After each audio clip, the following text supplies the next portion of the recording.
I think a lot of us were racking our brains trying to figure out, okay, would this be the biggest blunder in the history of college football? But we don't have to answer that question now. And Kalen DeBoer certainly is thanking his lucky stars or whatever his belief system he is thanking right now. It is Michigan. It is Washington in the national championship game for 2023. It is the Big Ten against the Pac-12 or the Big Ten versus the Big Ten if you're futuristic. What a game. I think most people anticipated this type of game for game 2 between the Huskies and the Longhorns. 37-31, Washington survives. Washington outplayed Texas. I don't know that anyone would argue with that. Texas almost. And when I say almost, it got to a situation where the game was completely lost. There was no pathway to victory, seemingly no pathway to victory, to a point where they had legitimate shots at the end zone, not from 50 yards away, from 12 yards away, again and again and again and again. Credit the Huskies defense being placed in a bad situation that they did not anticipate. And Washington hangs on for the win against Texas, 37-31. And while this college football playoff features four very different quarterbacks stylistically and very talented quarterbacks with futures in the NFL, man, that Michael Penix, when he's on, and it just comes out of his hand differently, and he can thread it and laser shot it downfield and put it on a dime more consistently and with more fluidity than anybody in college football. That was impressive. All right, Dylan Johnson, we will not know his status, of course, for the game against Michigan until a little bit later. He was bottled up most of the night, but of course he suffered the injury that stopped the clock that pretty much gave Texas the opportunity to almost pull out just a complete miracle. Credit Elijah Johnson. So if you want to remember a name from this game that you didn't know prior to this game, credit Elijah Johnson for batting away that final desperation pass in the corner of the end zone to, I believe that was Adonai Mitchell, where that ball was intended. That would have won the game for Texas with an extra point. But he leaped over the receiver, didn't interfere, and perfectly timed his leap and his body contortion and batted the ball away to win it for Washington and preserve that win, 37-31. What a game. And probably won't get to it tonight. No, I'm not going to get to it tonight. I'm sure we're going to be here late into the night, early into the morning, but I would like to go back through the sequence of plays and the clock and the timeouts and everything that Washington had in its lap as it kicked that field goal with just about, I think there was about 2 minutes left when they kicked the field goal to go up 9. And Texas had to score. They came down wanting a touchdown, of course, kicked the field goal because they got to a 4th down situation, did not get the onside kick, and still had the ball with plenty of shots at the end zone. It was remarkable. So I didn't keep track of it, call for call and second for second and timeout for timeout to determine how Washington put themselves in that situation. So we will get to that at some point. We will have our Texas and Washington folks here, especially Washington, of course, with Lars Hansen of Lockdown Huskies. We'll have him on several times, I'm sure, before the national championship showdown between Washington and Michigan. They've got an illustrious history against one another in the various Rose Bowls in the 1970s, 80s, and 90s. All right, let's talk Washington and Texas. We got the real MVP here. What a game, Mark. What a game. I mean, I thought it was over. Basically, I know there was 20 seconds of adjustment. But that Washington player who went down and injured himself, that poor guy really changed the complexion of the game. I was hoping in the end Washington would win because they were the better team throughout the game, Mark. Texas just kept shooting themselves in the foot. They would get good drives going, and then they would stall out or turn it over or just do play calls that didn't really make a whole lot of sense to me. And the prime example being it with 15 seconds to go, they throw it to the running back and not in the end zone. First, comment about whatever you want to with what I just said, please. Well, like you, when you are running your offense and it's do or die desperation, you just have to have a better understanding. And I'm guessing that if we sat down with Steve Sarkisian, he would actually agree with us because he's just too smart not to, and he knows too much football, more so than any of us, not to understand that with 10 seconds left in the game to throw the ball at the 12-yard line to a running back on the sideline to flip it out there, you are wasting a play. You don't need yardage to set up throws to the end zone. You've got your throws to the end zone. They're right in front of you. You've got a strong-armed quarterback. You're sitting at the 12-yard line. You're throwing a play out there to a running back with about maybe a 10% chance that he's going to break enough tackles to be able to score. Otherwise, you're risking so much and you're gaining little. To throw the ball from the 5-yard line instead of the 12-yard line doesn't matter. Yeah, that was a completely wasted play, and at a point where you don't have wasted plays. Right. It also didn't make sense because it wasn't like he was throwing it to the 6 or the 5 to set up. He threw it out to the 13-14, and I guess was just trying to make something to happen. Made no sense from any possible angle. Also, the fumble by the running back or wide receiver, I forget, for Texas, they were inside the 25, 30-yard line in the fourth quarter. Huge play in that game. I felt like if they scored on that drive, Texas had all the momentum because they've proven they were able to stop Washington or slow them down somewhat in the second half. Yeah, and it was such an odd play because that was Jaden Blue. He catches a swing pass. Most running backs probably would have made the one move and then gone out of bounds because he was near the sideline. He cut it back inside, made a couple really nice moves. And then he got clogged up in traffic. And unless you saw it better than I did, the announcers didn't even notice that he fumbled the football. And he goes to the ground and you see Washington players scrambling around and saying that they've got the ball. And I thought it was just one of those deals where they took the ball away from him when he was on the ground and it wasn't legit. And they just claimed to have the football. But he ran into his own blocker while he was engaged with tacklers. And the ball was just kind of like, there were so many bodies pressed together. The ball was just kind of hanging there. And the Washington guys recovered it. And yeah, that was a huge play because they were inside the 25.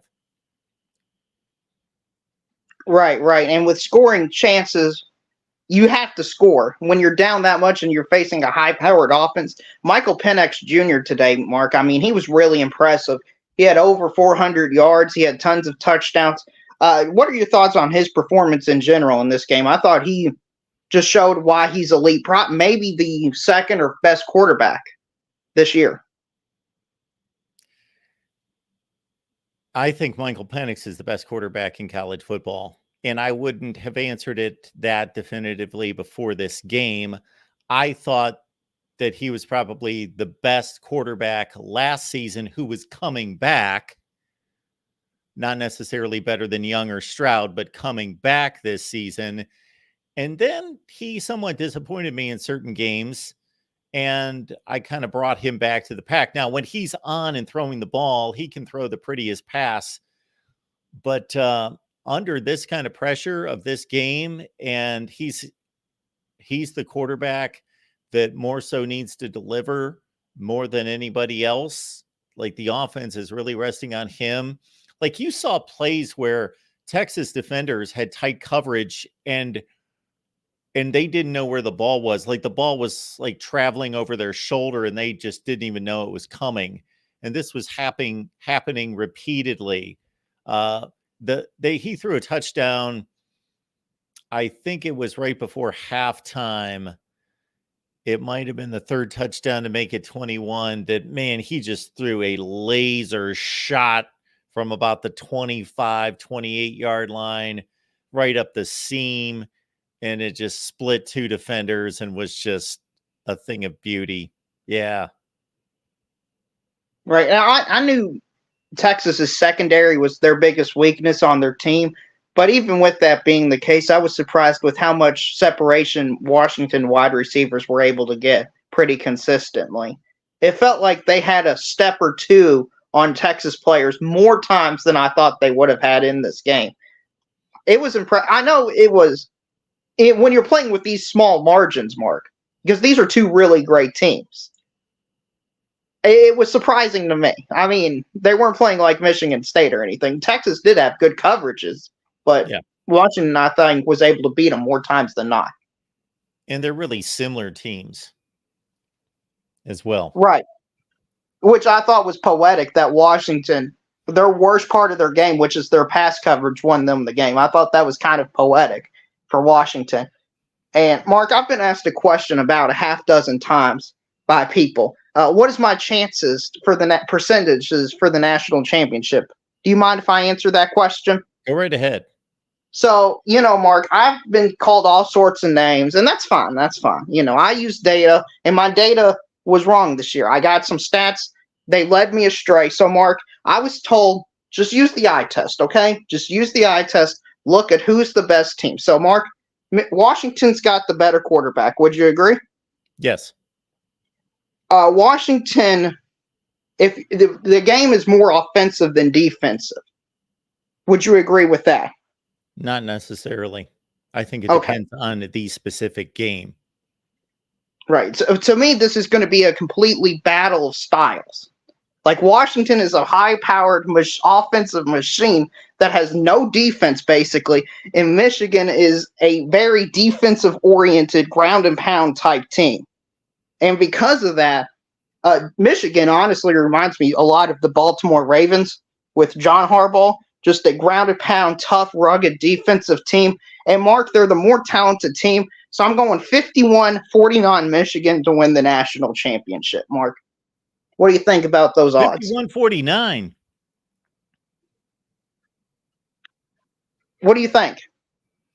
Well, I think it's possible. I don't think that's the kind of game that Michigan wants to play. And I think that's the kind of game that would favor Washington. I'm not saying score. I'm saying percentage to win it all. Percentages, 51-49 Michigan. I would agree with that. I think Michigan's a better team. I think the two teams that played the early game, that I am not giving away my national championship prediction yet, but that the winner of that game was going to win the national championship, most likely. I thought they were the two best teams. I did too. I thought they were the two best teams entering today. Washington just keeps winning. That was my issue. Every time I doubt Washington, they win. And that's why I've bumped up the percentages a lot. They just find a way, Mark, to completely impress me. Washington controlled this game far more than Michigan controlled Alabama. If you want to be honest, I mean, there was a half dozen ways Michigan could have lost. I don't think there was a half dozen ways Washington could have lost this game. Yeah, for as close as both of the games were, Michigan played a better first half. Certainly, they outplayed Alabama in the first half, but they got completely outplayed in the second half until the final 3 or 4 minutes of the game. And to their credit, they found an offense suddenly out of nowhere that they didn't have the entire game or the entire second half. And then, of course, they had the 3 great runs by Corum, or 2 or 3 runs, whatever it was, in overtime on a short field. But Washington, once they established a lead, and even when it was going back and forth, 7-zip, 7-7, 14-7, where they were going up by a touchdown and then being caught, they looked better. And then they looked better in the third quarter. And then they, of course, should have never been in the situation that they were in. Yeah, there was more distance between Washington and Texas than there was between Michigan and Bama. Yeah. Right. But this Washington played in this NFL stadium on a fast track. That could matter. I mean, with the margins these teams play at, because these are two elite teams, Mark. I mean, these are two exceptional teams. They've done everything right this season. So that's all I've really got for you. I feel sorry for Matthew Miller, the host of the Texas postgame show. I've got to be devastated for him. He's just had it going through it. So anyway, Mark, that's all I got for you. Thanks to Real. And that's exactly who we were waiting on. So everyone, for our Texas post game, we of course have Matthew Miller, who has hosted each and every week this year and last season for our Texas post game here at the Voice of College Football. So we want to get to Matthew because we want to cover Texas and Washington in depth here. Huskies win at 37-31. You all watched it. It came right down to the wire and was a heck of a ball game. So let's get to Matthew. Matthew, I know how you're feeling. I've been there. Big game loss, and you somehow got some hope there in the last 2 minutes, but then it got snatched away from you again. Yeah, so that's what kind of hurts the most, because we got outplayed through this whole game. The whole damn game, they were better than us. And then we had 4 plays from their 15-yard line to win it. People can and should give Steve Sarkisian crap for a couple of those play calls. The Mitchell one at the end, honestly, if Quinn Ewers throws a better back shoulder pass, that's there. That could be completed for the touchdown to win the game. The Jaden Blue one, I think I understand, because you just hit him on, which, by the way, fantastic catch by him. And then you're going back to him again on like a wheel route. It wasn't there, so he just threw it to him anyways. And then Quinn obviously didn't really have a chance on one of the other ones because he got pressure right from the backside and had to get it out of bounds. That was actually a great play by him, because most quarterbacks there probably try to divert that defensive end and try to make a play, and then that is the game, whereas he just said, screw it, out of bounds, game's over. There should have been 2 seconds. It wouldn't have mattered. Doesn't matter. 1-2 seconds doesn't matter at the end of the game. But it was just disappointing, because I thought Texas from the very beginning came out very flat on both ends. I think more on the defensive end, it comes down to Michael Penix tonight.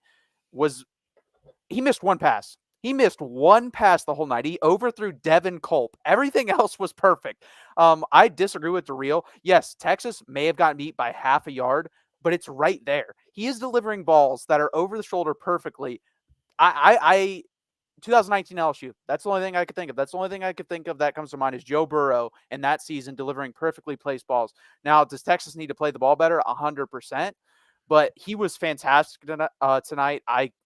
Like I said, when we previewed this with Lars, if he plays lights out, then they could blow out Texas. And honestly, they should have blown out Texas because they were the better team tonight. I'm just impressed that we were able to stay in the game, honestly. And when I was taking my notes here, I jotted down when he missed Delp on that shot, or Culp, when he missed Culp on that shot, but he erased it immediately and threw a touchdown pass. So it didn't matter. Yeah. Yeah, I mean, he was perfect. Mark, other than that, did he miss a throw? Am I just, my eyes deceiving me? No, he threw. Yeah, he threw the ball on the money. I don't know how better to explain it, that he throws with touch, he throws with precision, he throws with velocity, he throws on time, he throws with trajectory. He makes whatever throw is necessary. Yeah, and those wide receivers are for real. Everyone was talking about, I know, Washington McMillan versus Jahdae Barron, and they were like happy. They thought that was a big mismatch for them. That didn't prove to be the case. I knew Roma Dunze with Ryan Watts, if the plays were going to be long and downfield like they were, he was going to struggle, because Ryan Watts at the next level is going to be a safety. Everyone has said that. He doesn't have the foot speed to keep up with the wide receiver like that. He's going to be a safety. I think there's a good chance he comes back and is a safety next year for Texas. And then the guy that I'm not surprised that I had a big game, because I think he was the biggest mismatch on the field, Jalen Polk. Jalen Polk had a really good game. And this game kind of played out like in our worst nightmare of what Texas fans could have thought. They hit us deep with the passing game. They were consistent in doing that. And they couldn't run the ball, but they didn't really need to. I mean, I think when I did the math, there was 30 carries between all running backs, including Michael Penix himself, for 100 and something yards. There was like 3.4 yards per carry. So we stopped the run. We knew, and Texas is going to do that. No one has been able to run versus us, but it didn't matter because we weren't able to get consistent pressure. We got some pressure, but it wasn't consistent. So what did Texas do? I'm going to go down my checklist of things that I wanted to hit you up with, or just things that hit me during this game. One would be, I thought that Texas would be able to put a better pass rush. What was your evaluation of Texas's pass rush? I know that he got the ball out of his hands, but there were a lot of times that he stood back in the pocket And because you don't take deep shots down the field, obviously, unless you've got 3, 4, 5 seconds to throw the ball. Yeah, so the pass rush was always going to have to come from Sweat and Murphy, and more Murphy than Sweat. Sweat is just 100% a run stuffer. That's what he's going to do at the NFL. And Murphy, you saw a couple times, did get in the backfield. He just wasn't able to finish, and that was part of the thing, too. When we got back there, Michael Penix made a play, was able to either run or step up. Like they said, I think he had rushed, 19 times the whole year, and he rushed 3 times in this game. So he did what he needed to do. It was as close to a flawless game for Michael Penix as, like, from a quarterback perspective as I have ever seen. That's why I can't really be that angry, because the guy was just almost perfect the whole night. He missed one, like I said, missed one throw. We didn't finish when we got back there, and then we didn't get back there enough. And that has honestly been a big bugaboo for Texas. We don't have that great defensive end. The last one we had was 5 years ago now, in Joseph Osai. The 2 guys up the middle are fantastic, and I hope Murphy stays. He may be off to the NFL. But we definitely need help at the edge, and obviously we got Trey Moore coming in, so I hope he can help us with that. But that's the biggest thing, is our pass rush off the edge, and then our man-to-man coverage. Listen, they were in position tonight where if they just turned their head around a couple times and just knocked the ball down, this is a different game, but they weren't able to do that. And that's another thing. Texas has struggled with that. I will say this. We've seen improvements, though, because in past years, Texas would get destroyed off the line of scrimmage. Teams would hit them deep. They'd be wide open. That was not the case tonight. They were in position. They just were not able to turn their heads around and make the play. That needs to be a focal point going forward. And I trust Steve Sarkisian, because we needed a defensive end, a safety, and a wide receiver coming into next year. He already has that settled. And we're not even into the second window of the transfer portal. So I think he may go look for another cornerback, and I hope we can get one. If not, just in the offseason, got to teach these guys. Terry Joseph, who is a great recruiter, hopefully he can show his stuff in the film room and show these guys what they need to be able to do, because if they fix that, I think they'll be fine. And for anybody who thinks it's easy to track a football when it's thrown to somebody else, do that outside in your backyard, but put a helmet on. That's a completely different experience in terms of tracking a football. But it is kind of comical to watch these guys when they face that level of quarterback play, because I don't know how many times they're just not looking for the ball. And then when they look for it, it's like a split second late, and it's already, there was a couple times where Xavier Watts, like, he's right on the guy and he looks for the ball, but he looks for it like maybe a shade too early. Then he comes back and then it's already by him. Then he's looking for it, and the catch is already made and the guy's going out of bounds. And it's just a tough deal. But that said about Penix and how good he is and the receivers and the timing of it all, in the second half, after Washington scored the first touchdown to make it 28-21, then Texas's defense forces field goal, punt, field goal, punt. Yeah, and we weren't able to get in any rhythm the whole game. The only time we got rhythm was in that fourth quarter, and I think a lot of that has to do with Steve Sarkisian. To me, I know he scripts. I didn't even know this. He scripts 40 plays apparently, which is a hell of a lot. That's pretty impressive that those guys can even remember that many plays. But I'll let you chime in there because you made a face. Well, as soon as I heard that, I was right there with you, because you usually hear 15 plays or first drive. I think Bill Walsh was the first one to ever script. And it makes sense. You know, everybody's on the same page. You understand, okay, this is what we need to do, and let's get off to a good start for the game. But 40 plays, you're going to run 75 plays. So you've scripted more than half the game. And I got to think you've got to come off that script, because you don't know, you've scripted a play and suddenly you've got third and a half a yard, but you're going to run this, double pass that was your 29th play selection. Far it be for me to question what Steve Sarkisian's going to do with an offense. But yeah, that I kind of caught myself when I heard 40 plays. No, and I was going to make the point of, I think when you do that, you may fall in love with your script too much. And I think that's what happened to Steve Sarkisian tonight. We could have run the ball at will whenever we wanted to versus Washington team. They could not stop us, period. I think we averaged at one point, one running back was averaging 7 yards a carry, one was averaging 6. Now, I will say this is the difference between Jonathan Brooks, Jaden Blue, and CJ Baxter. I think CJ Baxter and Jaden Blue are more talented than Jonathan Brooks.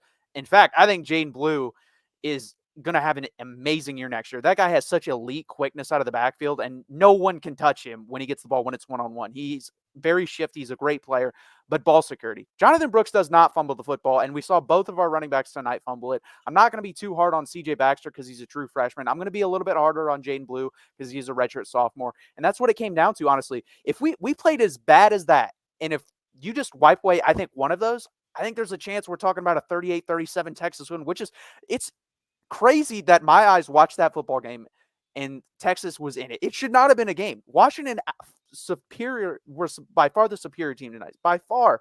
And I just can't even believe it came down to that. And that's what also hurts, Mark, like I just said earlier.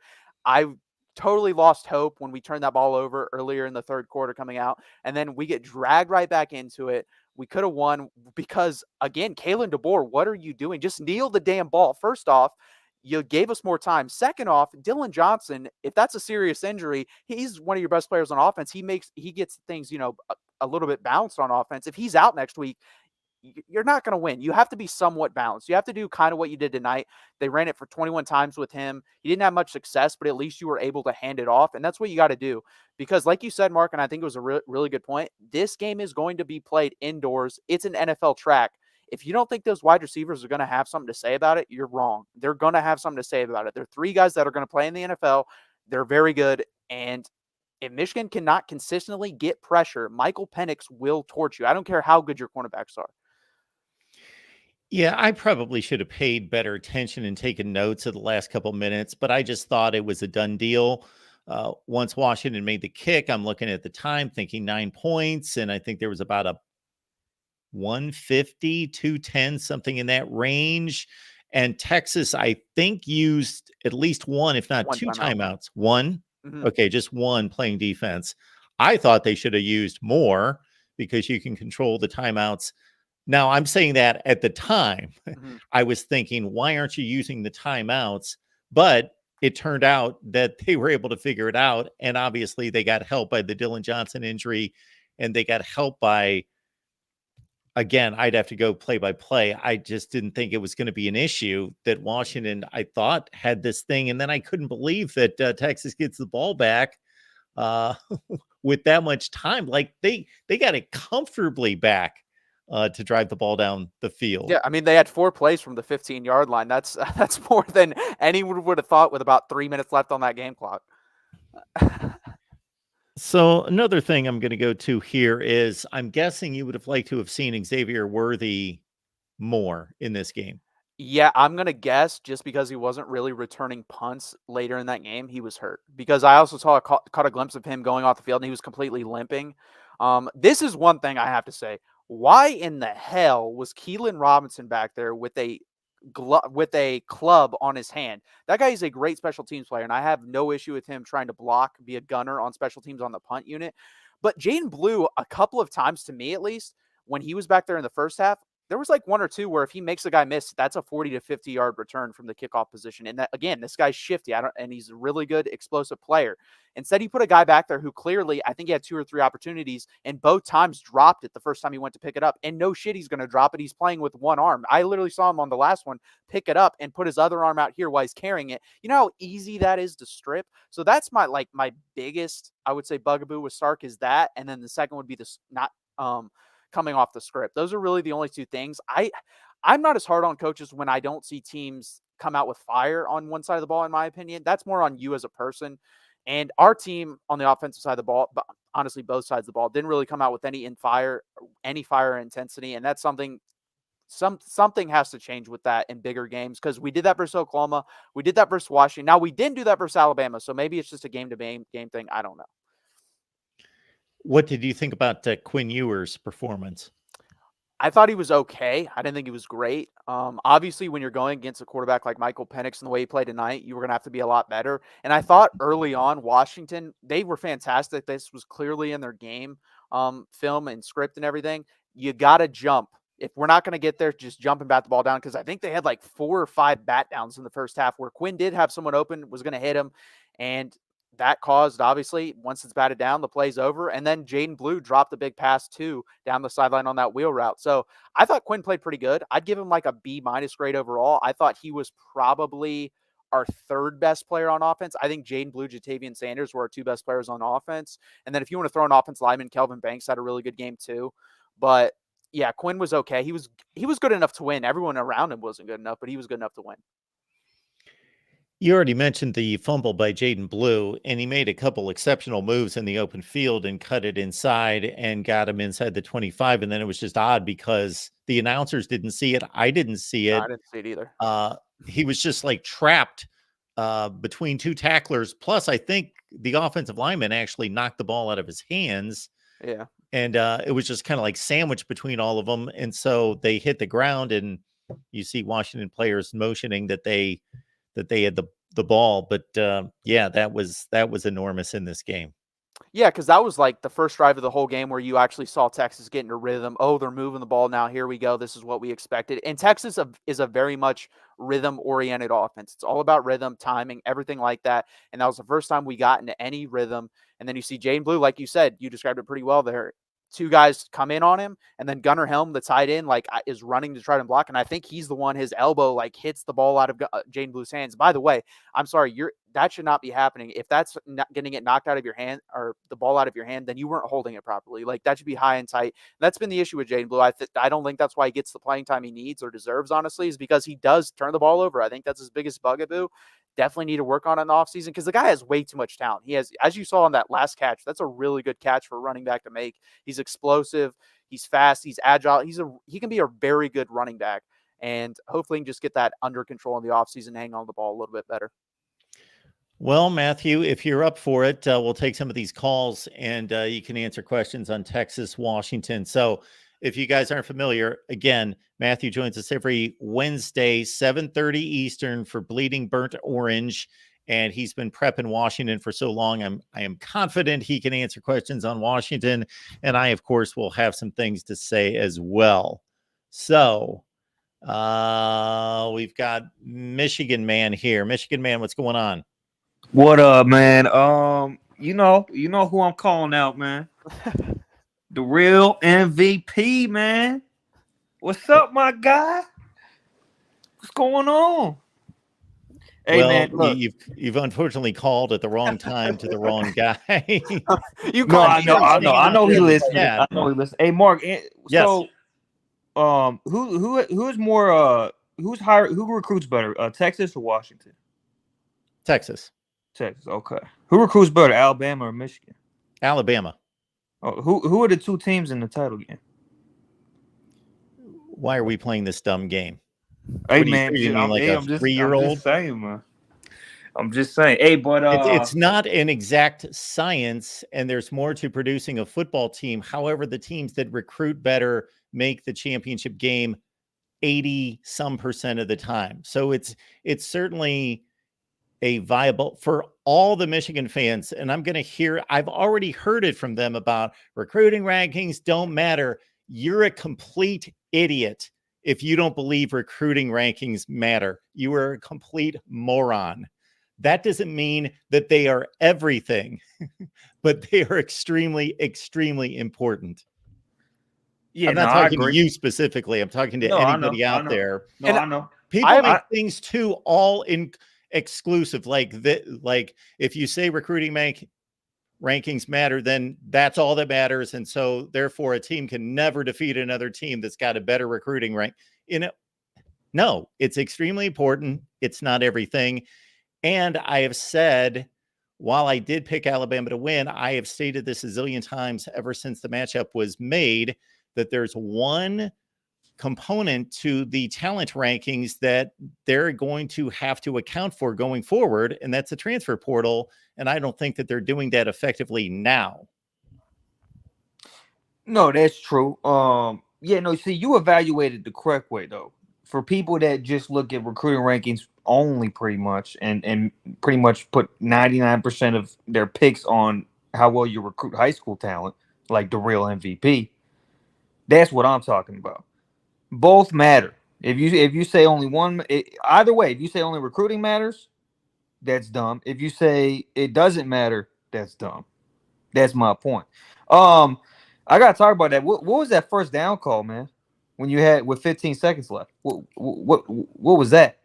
So that's the one. If you do want to question, I understand why. But the play before, they kind of ran the same concept where Jane Blue got out of the backfield down the sidelines and caught a pass. So I think that's what they were trying to do. And then Quinn just like, nothing's there. That was really my only option. I'm going to throw it to him anyways. Also on the recruiting thing, just want to jump in real quick. I think COVID also threw a wrench in that because high school, the rankings and everything, I think got totally screwed up in 2020 and 2021 with that. And then you also have the transfer portal. This is just a theory of mine. I don't know if it's true or not. So I think all those three things coming together, I think that's made recruiting less reliable the last couple of years. So that could be another reason for that. But yeah, that would be my answer for the Jane Blue one. That's really the only one that if you want to look back on, I would have an issue with. Maybe give Xavier Worthy, but I still think he was hurt, or Jatavian Sanders, an option there too. But that's really it on that one. Yeah, I just don't understand it. Just 15 seconds left, no timeouts. You have maybe 3-4 plays. And 4 plays is stretching it. You probably really, have 3. And it didn't look like that was the read. He 100% was. He looked like he threw it to the flat right away. And 1, you're risking a tackle inbounds with no timeouts. And 2, you have to get to the end zone. You can actually get a first down and technically stop the clock and spike it. So I just didn't understand. Mark, what do you think? Well, I also think of it from this standpoint. So I completely agree with you. And by the way, congratulations. National championships are very difficult to attain, and Michigan's one step away. So congratulations. I know that you've waited for this for a long, long time. And it's been since 1997 that Michigan's been in this position. So it's a phenomenal accomplishment. There is no question about that. And Michigan should be given all the credit in the world. Jim Harbaugh, his staff, the players, everything that they accomplished, coming back in the final 2 or 3 minutes to score a touchdown when they absolutely had to, was a phenomenal effort. And they dominated the game in overtime to put it away. Yeah, I see it from also this standpoint. When you've got a quarterback of Quinn Ewers' ability and wide receivers that they have throwing the ball from the 5-yard line, throwing it from the 12-yard line, what's the difference? Like gaining that yardage when time is of the essence, when it's the middle of the second quarter, sure, it matters. The 5-yard line, the 12-yard line, when you're talking about running the ball as part of the offensive that's in play. But when it's not in play and you're throwing to the end zone, you're throwing to the end zone.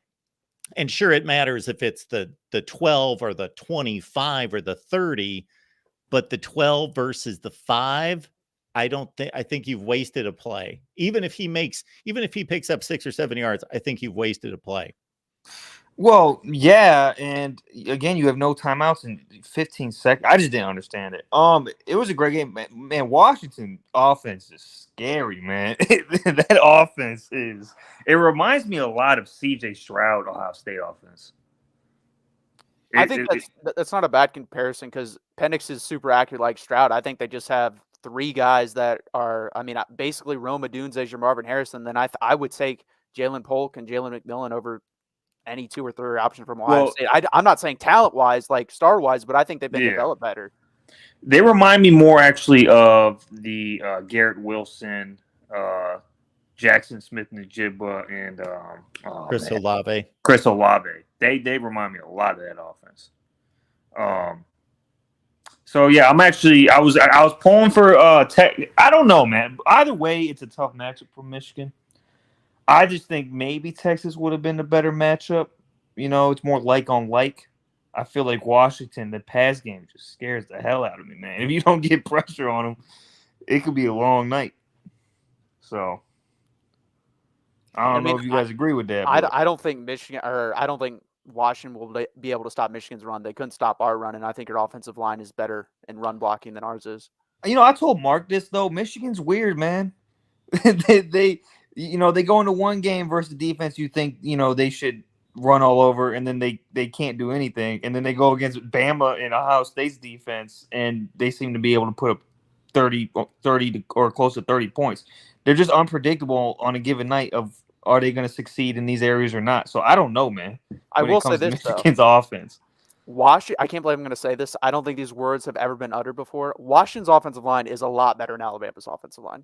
Alabama's offensive line is very bad for their standards. It really is. I mean, their left tackle is a statue. He's a mountain of a man who cannot move left to right at all.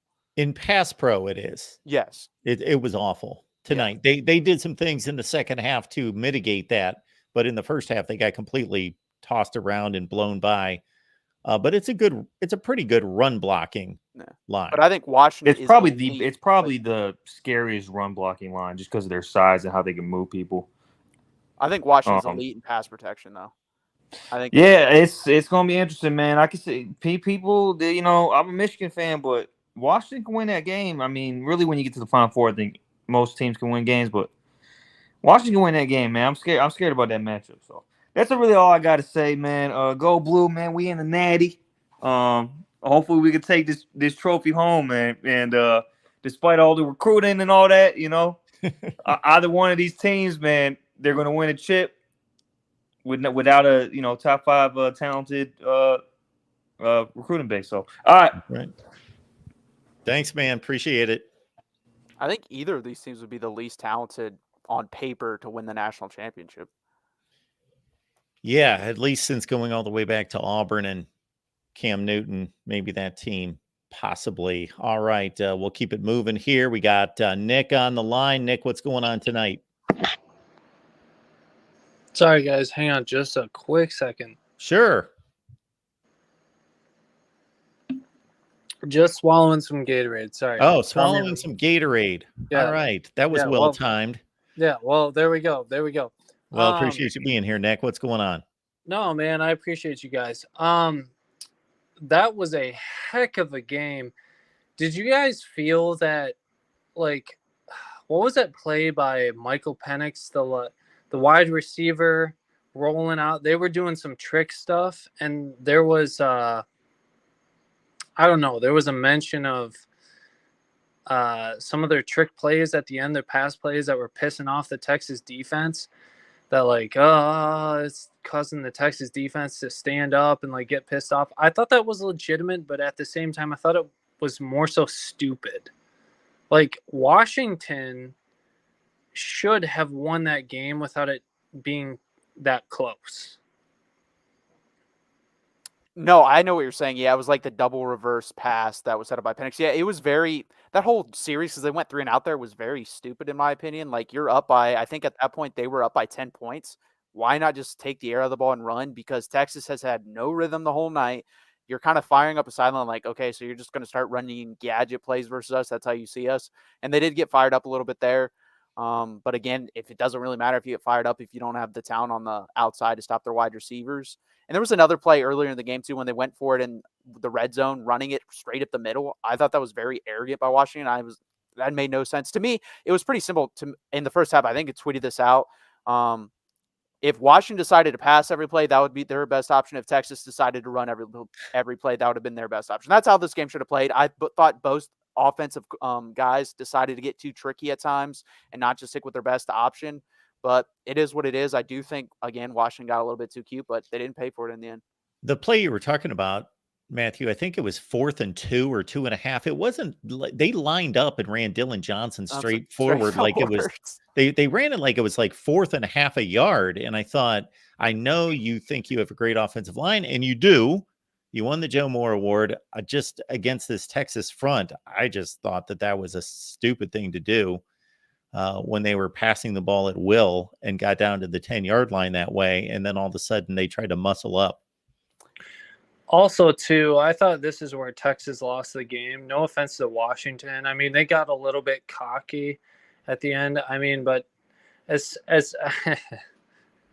what I was referring to is, of course, Sean McDonough or McDonough or whatever the heck his name is. Sean McDonough. Yes. Yeah. Whenever he starts to talk, I mean, he's been whiffing it lately. They're losing because they might lose a game because they're cocky.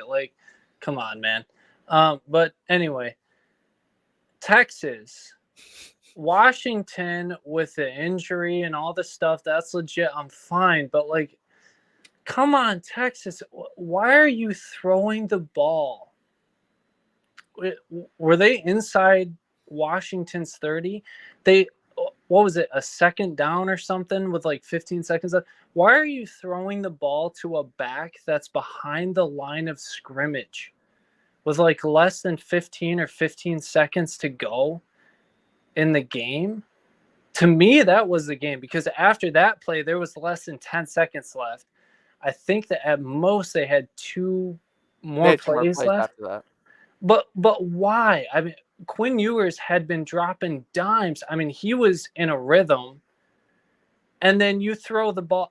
Was there pressure? I guess I can't remember that play. That, like, the one thing that stuck out to me was he threw the ball to the right over to that back who was well behind the line of scrimmage and didn't even hesitate. It's like he didn't even look downfield.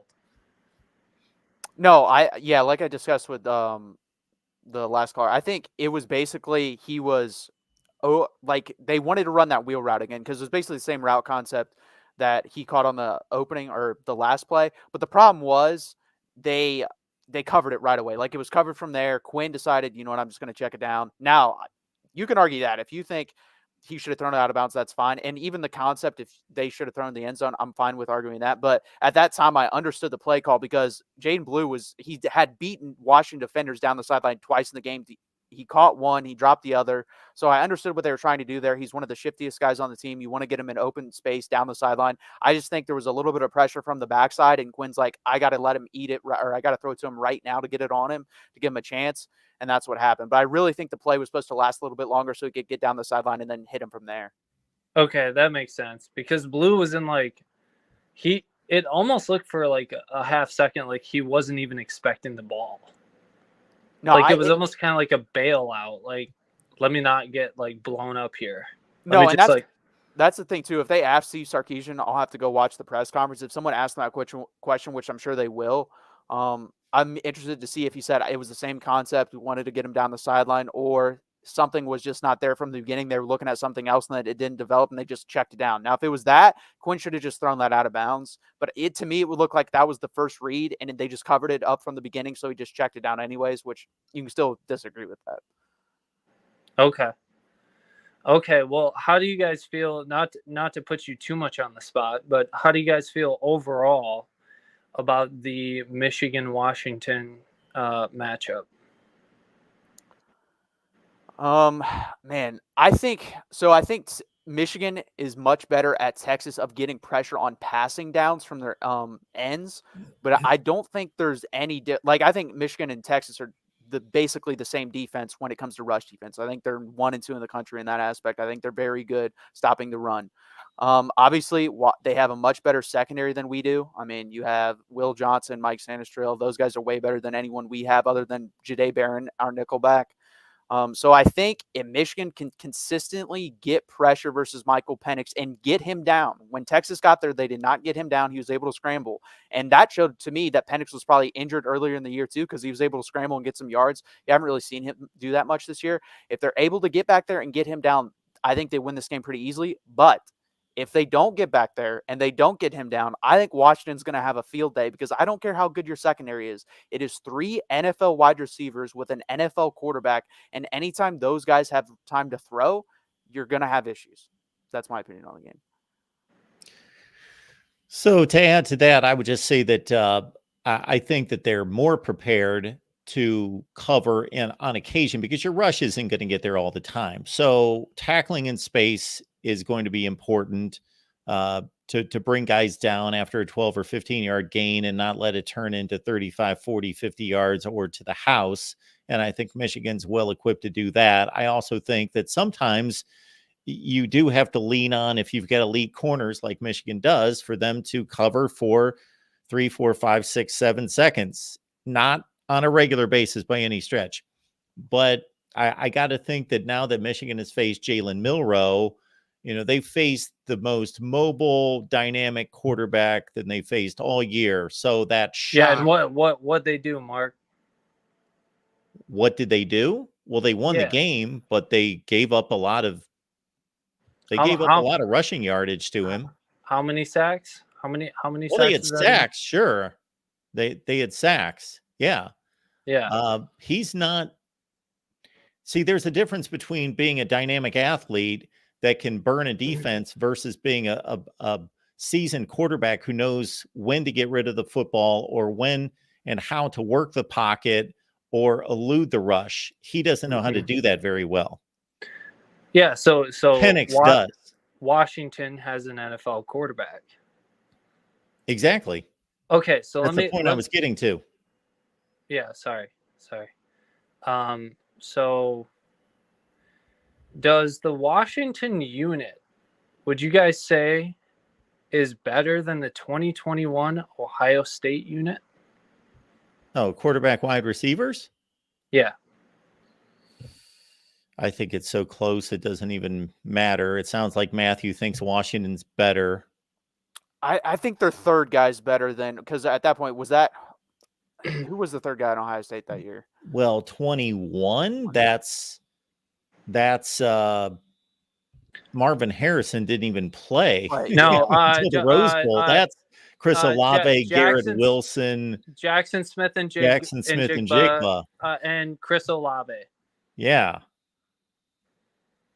I think they're similar, honestly. I don't know. And then I think Penix and Stroud are actually pretty similar too. So I don't know. Mark's going to have to tell me about the Ohio State offensive line that year. My knowledge Penix is a more willing runner. Yeah, for sure. Yeah, CJ Stroud can run, but he was not willing to run in college for whatever reason. I don't know why. Because Ryan Day told him not to. Yeah. But he showed against Georgia that he could. Is that what we're going with, Mark? Ryan Day told him not to? Really? Yep. Yeah. I mean, he's doing it in the NFL. Wait, hold on. You know that for a fact? For a pretty close fact, I've heard it from enough reliable people, and I've also heard Justin Fields tell for as dynamic as Justin Fields is that Ryan Day told him not to run often. Okay. I'm just saying Justin Fields said that. Okay, well that's fine. I didn't hear that before. I've never heard that. And I'm a Michigan fan. Never heard that? No, I have never heard Ryan Day. I've been hearing that for a couple of years, and I didn't say it much because I didn't know for sure. Hold on. When did Ryan Day publicly come out and say he doesn't want his quarterbacks to run? If you can, send me a link. Say it. They said it. Who said it? Now that CJ Stroud's in the NFL, he's made comments about it. And Justin Fields has made comments about it. When they made comments about Michigan being a bunch of cheaters. So I don't care about what they're saying when they're in the NFL. I just want to know. Okay, here we go again. All right. Lastly, why would they, if they were asked about Michigan cheating, why wouldn't they say that as former Ohio State players when there's evidence that Michigan cheated? There's not just evidence. Cheated. Hey, there's more than evidence. There's proof they did cheat. Yeah, there's to what degree and how much impact that it had, and did Jim Harbaugh know about it? Those are all different aspects, but there's solid proof that Michigan cheated. Yeah, there's solid proof that Michigan broke a rule. So if you're going to go cheating.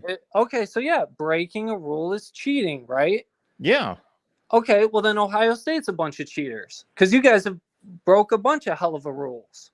You guys have been breaking rules for years. What are you talking about? So you guys are a bunch of rules. What are you talking about? You just said that Michigan is cheaters because they broke rules. So if you're going to make that claim, that's substantiated. We know that has Michigan actually allowed the Big Ten without a fight. They were going to fight at first. No. We're not getting into this. No. I'm not getting into this. You brought it up. No, what? You brought it up. You said that those quarterbacks made comments about Michigan cheating, correct? Yes. So you started it.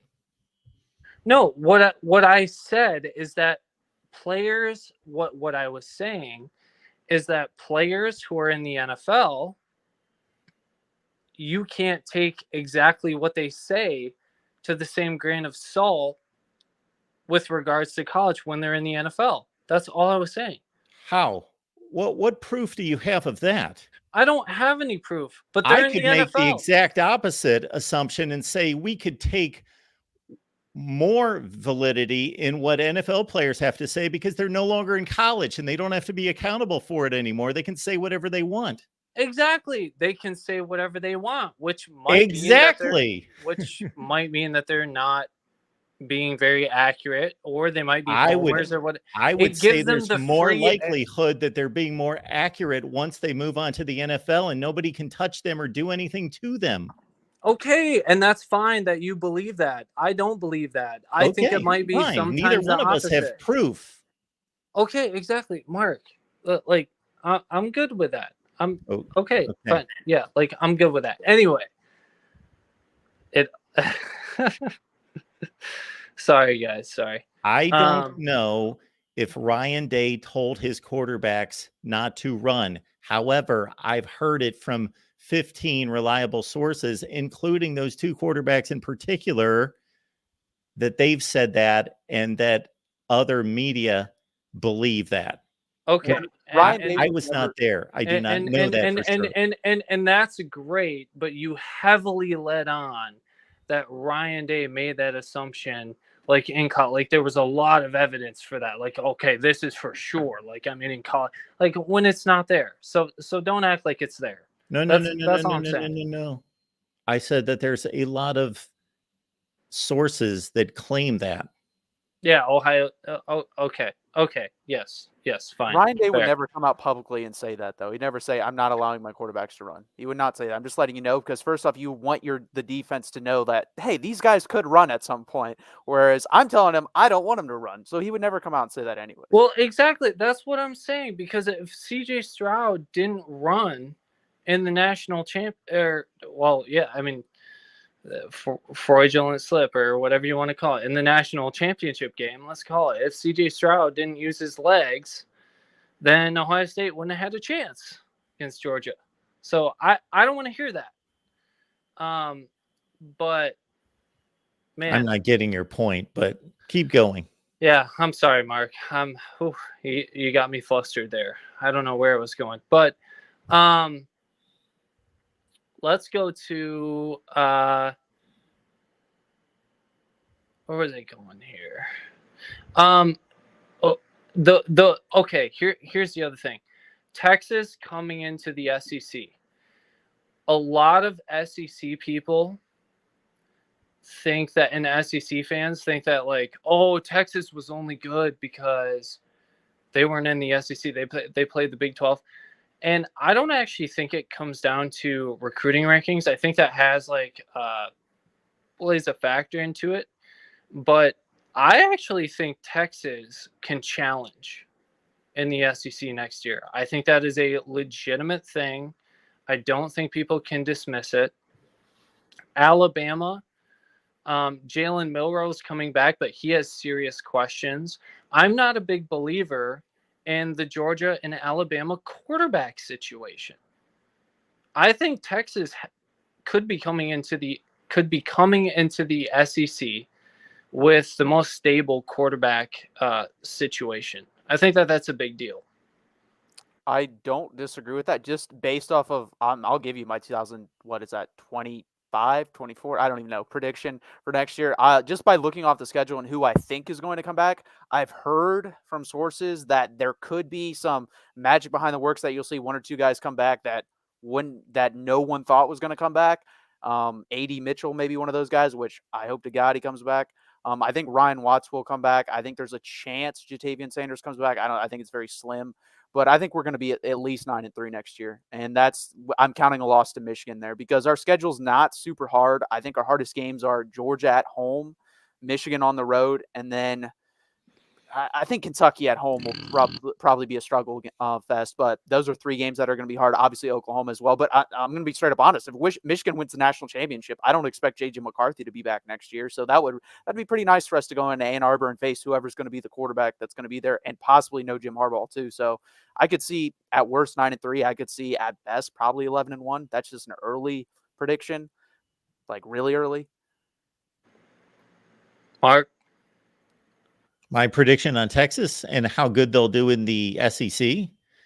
Well, they have just as many resources to thrive in the SEC, and recruiting base and money and everything involved, that if they're run by the right coach, and it appears as though they are, even though I was originally very hard and critical on the Steve Sarkisian hire. I didn't know what he did to earn that job, but he has earned it now for sure. That they are in a position, you could argue that they're in a better position to win that conference and play for conference championships than any school in the conference if they're run correctly. I mean, just based off early schedules and who's coming in and who's coming next year, guys, I'm just going to tell you, I could easily see Missouri versus Texas in the SEC championship game. I could easily see Ole Miss versus Texas in the SEC championship game, just based off of schedule. If you go look at the schedules really matter, and they got favorable draws. Do you think I don't know about the Ole Miss Penn State. I mean, come on. It wasn't who was the Penn State defensive end? I'm not judging it off that. Look who they're bringing in and look what they did. That's what I'm their judging transfer off. portal haul is ridiculous. Okay. And their schedule's very easy. They avoid, I believe, both Alabama and Georgia. So, I mean, if you could do that in an SEC schedule, you got a shot. Okay. All right. Well, we'll see. That's going to be interesting. I do not think that Texas is going to have a rough time being introduced to the SEC. I think that Georgia's been put back in their place. They've had a nice couple years with their defense, but I think they were put back in their place by losing one game by 3 points. No, I just don't think their quarterback is great, and I think their defense has taken a significant step back, and I think that's going to continue next year. Okay. So, appreciate it, guys.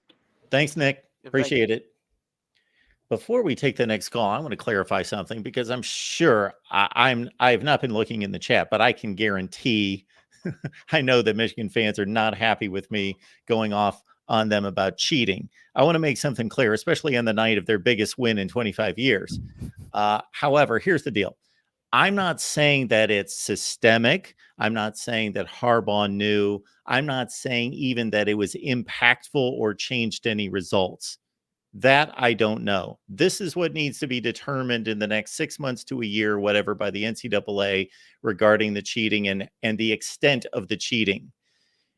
But we do know that there was one individual on the staff that did what we all know was uncovered. And so I mean that by attachment, by that individual being employed by Michigan on the coaching staff and doing whatever he did, whether it was in a rogue way or 2 or 3 people knew or whatever, there was cheating involved. We all know that. That's obvious. That's all I was clarifying there. And hey, they can shut people up Monday night. They win the national championship game, and all this stuff came out before it.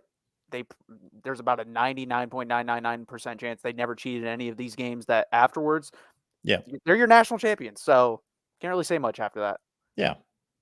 All right. Let's keep it moving. We've got our guy Jackson here. Jackson, what's going on tonight? It's going pretty good, Mark. How are you guys doing tonight? Doing Matthew, well. I'm sorry about what happened tonight. Hey, I'm sorry about you. We both had rough nights, but you have a lot of stuff in your trophy case, so I'm sure you can just look at that and be happy. Whereas ours is a little bit bare the last 15 years. Yeah, but I mean, there's always the Darrell Royal era, but the Steve Sarkisian era is going to get even more exciting next year and the year after that. But something I was going to go over tonight was that Michigan-Washington, regardless of who wins the Natty, that's going to be a fun conference game next year. So it's going to be on October 5th, and it's either going to be on Fox, CBS, or NBC. So I was thinking about that, and I'm like, wow, regardless of who wins Texas-Washington, Michigan's going to be playing them next year in a rematch. Jackson is our resident tracker of where the games are scheduled on what networks. I do my best. That's going to drag in the casual fan because, none of these teams are going to have any of their big players back, most likely. Like, Penix is gone. Their wide receivers will all be gone. Dylan Johnson will be gone. Some of those offensive linemen will be gone. Michigan's going to there's a good chance they lose McCarthy, Harbaugh, and a lot of their offense. I mean, they're going to be two totally different teams, and they're going to plaster up the national championship rematch, and you're going to get casual fans storming to that. But us, like college football fans that know what's going on, we're going to be like, it's going to be an okay game, but it's not going to be the national championship game. It's going to be Alex Orji against Will Rogers. Rogers, yeah. Oh, man. Well, I know that Quinn Ewers is returning next year, but are there any key guys that we need to be looking out for next year? Because I've got a feeling Texas is going to be wanting to run it back next year. Yeah, so we can just run through that real quick. So right tackle Christian Jones, we're going to lose. He doesn't have any eligibility left, and I actually think there might be a slight upgrade there. Cam Williams came in a couple instances, played very well for him. He's a sophomore. He was part of that big recruiting class of the offensive line, so he'll probably slide into that right tackle position. We'll have all our running backs that you saw in this game back, plus we're adding Christian Clark and the number 2 running back in the class, Jarrett Gibson, which please look up a picture of that man. That man is 5'10", 220 pounds, built like a freight train. Dude. He looks 30 years old. He's huge. Wide receiver wise, I expect Xavier Worthy to be gone. A.D. Mitchell, to me, I think if they gave him enough money, would be back. We'll see what happens there. But if that doesn't happen, then you're going to have Ryan Wingo, Matthew Golden from the Houston transfer, guys like that. Ryan Moore or DeAndre Moore, 4-star freshman. He'll be a sophomore next year. And then also Jonte Cook, who was the number 2 wide receiver in the class last year, come in and he'll play. So I think we're good there. They'll probably add another wide receiver at some point too, I expect. And then on the defensive side of the ball, we're going to lose Tavondre Sweat and Byron Murphy. Those guys will most likely be gone. I think, again, like A.D. Mitchell, if you give Byron Murphy enough money and he's not projected in the first round, I think he comes back. But that guy has so much upside to me. I think NFL scouts are going to fall in love with him when watching the tape. It's already started. Like, he was in like late second round. He's already starting to move up. So I expect him to be gone too. But every cornerback on the team I expect to be back. Every safety on the team I expect to be back. We do lose Jalen Ford at the linebacker position, so that is a big loss. I think Ryan Watts does come back and he moves to safety. So overall, I actually expect the secondary to be the strength of the team next year, along with the edge rushers. Barron Sorrell will be back and Ethan Burke will be back. And Ethan Burke, people don't realize this guy, first off, freak, 6'6", long wingspan. I think there's a lot to grow on that frame.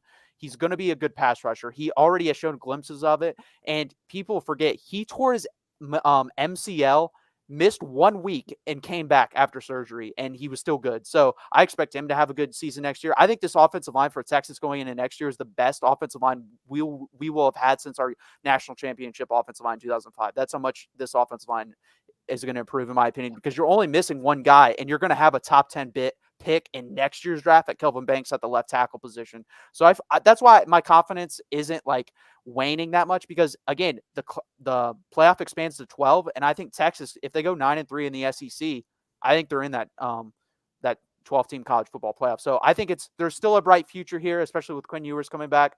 So I wouldn't be jumping off the bandwagon anytime soon. Yeah, I mean, it's going to be exciting with all these quarterbacks coming back in the SEC next year, including Jackson Dart and Quinn Ewers. That's going to be a great lineup next year.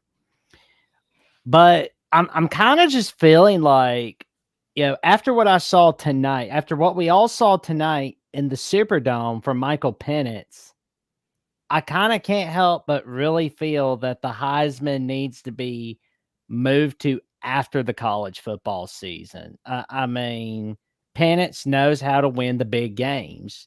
And the only big game I can think of with Jaden Daniels is against Missouri. That's it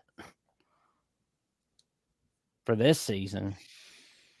No, it's a great point. Other people have made the same point. So would you want, I know you followed the NFL, Jackson, would you want the NFL MVP to be voted on after the Super Bowl? Yeah. Okay. I think that originally we got to remember that the first Heisman Trophy, of course, was awarded in 1939, and there were like 4 or 5 bowl games. And so not many players went to bowl games. Bowl games were considered exhibition games. And so it was just kind of an afterthought of these extra games being played. So it wasn't taken into consideration. I would have no issue with, if you're not playing in postseason football, then you obviously, if you're not one of the top 80 teams in the country, you don't have a Heisman Trophy candidate. So I think you make a lot of sense. And, it seems as though it's time to evaluate the players that are playing in the most important games. Yeah, I think so. I think that is a good point, but it also, like, people love recency bias. Like, now that comes to mind when you said NFL. Think about Joe Flacco when he won the Super Bowl. I think threw 9 touchdowns and either 1 or 0 interceptions. He would have won the NFL MVP that year, and that man did not deserve the NFL MVP for the regular season because he was very average. And I think Adrian Peterson was the NFL MVP that year when he had the 2,000 yards. So that's where it's like it's a balancing act. I would be cool if they had a Heisman, but then after, I don't know if maybe they do this for the college football playoff, just have an MVP of the playoff. If you want to do that and make that like a prestigious thing too, where you release that at the end of the season and make that just as big an award, I'd be fine with that. But it's hard for me because Jaden Daniels was spectacular this year. He really was. But I do agree, Michael Penix has had bigger. I think the biggest moments have all come, top 3 moments have come from Michael Penix. The 2 Oregon games and now this game have been bigger than anything Jane Daniels has really done. I think Jane Daniels' moment, and he missed it, was the game he got hurt versus Alabama. Well, and I couldn't help but notice that I know that everybody talks about Roma Dunze being a great receiver, but I saw McMillan making some big plays tonight as well. I mean, that was pretty big, and I can't wait to watch more of him next Monday night on the national championship. I think him and Jalen Polk don't get enough credit. Jalen Polk also had a really good game tonight, and I mean, it's just hard. They have, like I said, 3 NFL wide receivers, guys that are going to be, I think, good players of the NFL, especially like Roma Dunze. I think he's going to be fantastic. It'll be interesting because the NFL draft process is long. If there's any debate between him and Marvin Harrison Jr., there may be manufactured debate. Like we see that all the time just to have stuff to talk about. You see these guys, I hear Roma Dunze started to move up those draft boards. He's going to pass Marvin Harrison Jr. So maybe that's something that could happen. Maybe there's going to be something real to that. We'll have to see. I mean, somebody's going to be getting Roma Dunze one way or another. I mean, I don't know if it'd be somebody like the Falcons or the Bears, but it'd be wise for the Bears if they snatched him up right this minute. I think it's funny because, Sean just mentioned Malik Neighbors. This wide receiver class is stacked. Like, the play that A.D. Mitchell made in the end zone to catch that touchdown was ridiculous. He jumped and then double clutched and moved his body to the other side to catch the ball. When he jumped initially, I was like, he jumped way too early, and he somehow caught that. That guy is a freak. He's going to be a very good NFL wide receiver at the next level. I think he might be, if he goes in the NFL draft, might be the guy that you said, wow, he got drafted in the 2nd round, and he goes on to have a really big NFL career because he's 6'4", he's fast, he's quick, he's agile. Obviously, his vertical's really good. So I'm hoping he comes back. I'm hoping Texas will pony up the money, but if he doesn't, I'll root for him in the NFL. I mean, I got a feeling like next season we're going to be seeing 4 or 5 SEC teams in the 12-team playoff, and we're going to be seeing like how many? 4 or 5 SEC teams. I don't know yet, but when it gets to the preseason, I'll definitely make sure to read more about what's going on. I think there's a possibility that the Big Ten and SC each have 4 teams in the playoff next year. Yeah, I could see 4, but if you do the math, you got a group of 5. You've got 2 other conferences, so you've got ACC, Big 12. Yeah, so you got 3 spots taken up. I think it's generally going to be a 1st and 2nd place team from the ACC / the Big 12, and then 4 spots generally from the SEC and the Big 10. We need to get rid of that automatic qualifier because we just saw what happened with Oregon and Liberty today. Listen, the days that game of was violent. Yeah, the days of Boise State are over. Those teams are now in the group of 5 conferences. Yes. We're done with them. It's over. Let them play their own sport. This is our sport. I'm sorry, it is. That's just what it is. I'm sorry to say that, but it is. The days of that are over. We took the best group of 5 teams, and they are in the Power 5 conferences. Yeah, it makes no sense that at a time when 3 of the top group of 5 programs have moved into the Power 5, that the group of 5 is now given an automatic spot. And this is the kind of game that we're going to see going forward. Well, and Oregon could have won that game 90-6 if they wanted to. Like, if they wanted to, that would have been, it would have been terrible. So it's no hate. My second favorite team, it's way down there, but it used to be Boise State back in the day. And it's because guess what? Those guys actually had legit NFL players on their team. And if they got a couple breaks, they maybe could have won a national championship. There's no dimension Liberty could even hang on the field with a team that could win the national championship. There's not. It's never. It would never happen. I mean, if Liberty played 2009, 2010 Boise State, They would get beat by 4 or 5 touchdowns. Boise State would beat the drum out of them, man. Good grief. I mean, I told Oregon fans that, look, this is going to be kind of like the 2008 Sugar Bowl where Georgia dominated Hawaii, where I think you're going to be very happy with how Oregon does against Liberty, but that was worse than the 08 Sugar Bowl. If I was an Oregon fan, I would not have been happy with that matchup, with that game. No. It's just silliness. It's just dumb. You could tell by the crowd there was nobody there. Oof. I mean, man, that was just a brutal killing right there. And it's not hate against Liberty. Like, if we did that, where we divided it, Liberty would win that division, that second-tier division. They would, but you've decided they belong with the big boys, and then you see that's what happens. Yeah, Liberty is like the 50th best team in the country, if that. And so, yeah. I had people every week this year when I'd release the top 25 ask me why Liberty wasn't ranked. It's because they're not one of the 25 best teams in the country. That's why. Well, they proved it today. That's for sure. They proved they are not top 25 material.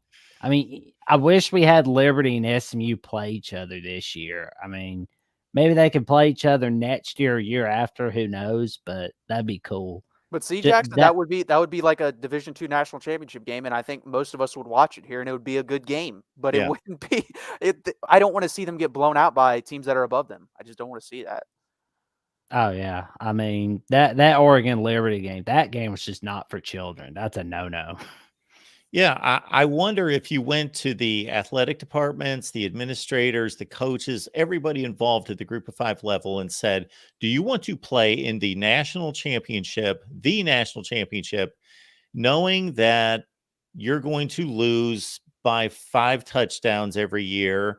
Once every 10 years, we'll probably have a situation where Tulane is giving Michigan a great game in the fourth quarter, and there's going to be some aberration of a scare once every 10 years. So that's what your plight is going to be for one school. One school can make it out of 60 some, or you can go play your own playoff with 12 teams, 16 teams, 4 teams, whatever you want to do, and actually have a legitimate competition among your schools. And I would watch it. I would think that they would play those games on Thursday and Friday night before the big boys play on Saturday. That's how I would set it up if I were them. I mean, sweet, Thursday night, Friday night college football game. That's like that's like a little sleepover right there, man. Sweet. Yeah, Tulane, Boise State, Liberty, James Madison, San Jose State, and Memphis. Heck yeah. And I know this will never happen. You got me excited there, Mark. Relegation would be interesting too, to have that, and then the winning of that gets to go in the Division I. See how they compete, and the worst team in Division I gets to drop down. I think that'd be interesting. I don't think that'll ever happen because that's a lot of money forfeited, but it'd be interesting.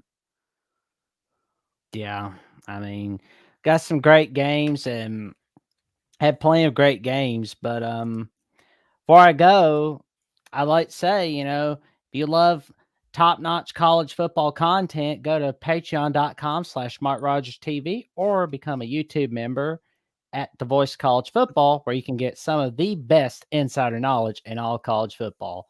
Also, check out some of Mark Rogers' takes right here on Twitter, Instagram, Facebook, and you can also check out some of the hot takes from Matthew Miller on Texas football on Twitter/X. And everyone, Happy New Year. And may 2024 be an awesome year for us all. Stay safe and stay warm. Jackson does a better job of promoting my channel than I do. All right. Let's catch up with these super chats real quick. We've got Cole. He's a Nebraska fan. He says, when I saw 1 second, yes, this Nebraska fan got PTSD. Yes. This one was a lot more like, I guess, I don't even know the word, but that Nebraska one was close. This one wasn't close. There was actually 2 seconds left. But yeah, that Nebraska, I can still remember that. I was in the basement watching that game, and I'm praying there's 1 second left on that clock, and there was, and Hunter Lawrence drilled that kick. And then Cole's coming back with this one. I got PTSD from 2009 Matthew. I have PTSD from 2009 after that game, so 2010, I guess. Yeah, I thought that was a bit rough on the Huskers. Dan says, Mark, I know you remember Ohio State cheating history. Andy Katzenmoyer. So here we go. Dan's going back 25 years. Teachers changed his grades and others. So I don't know who else is changing his grades. Okay, to make them eligible to play football. All right, Dan. And Ohio State was disciplined in what way and fined in what manner? And what was the result of this? So no, I don't remember it.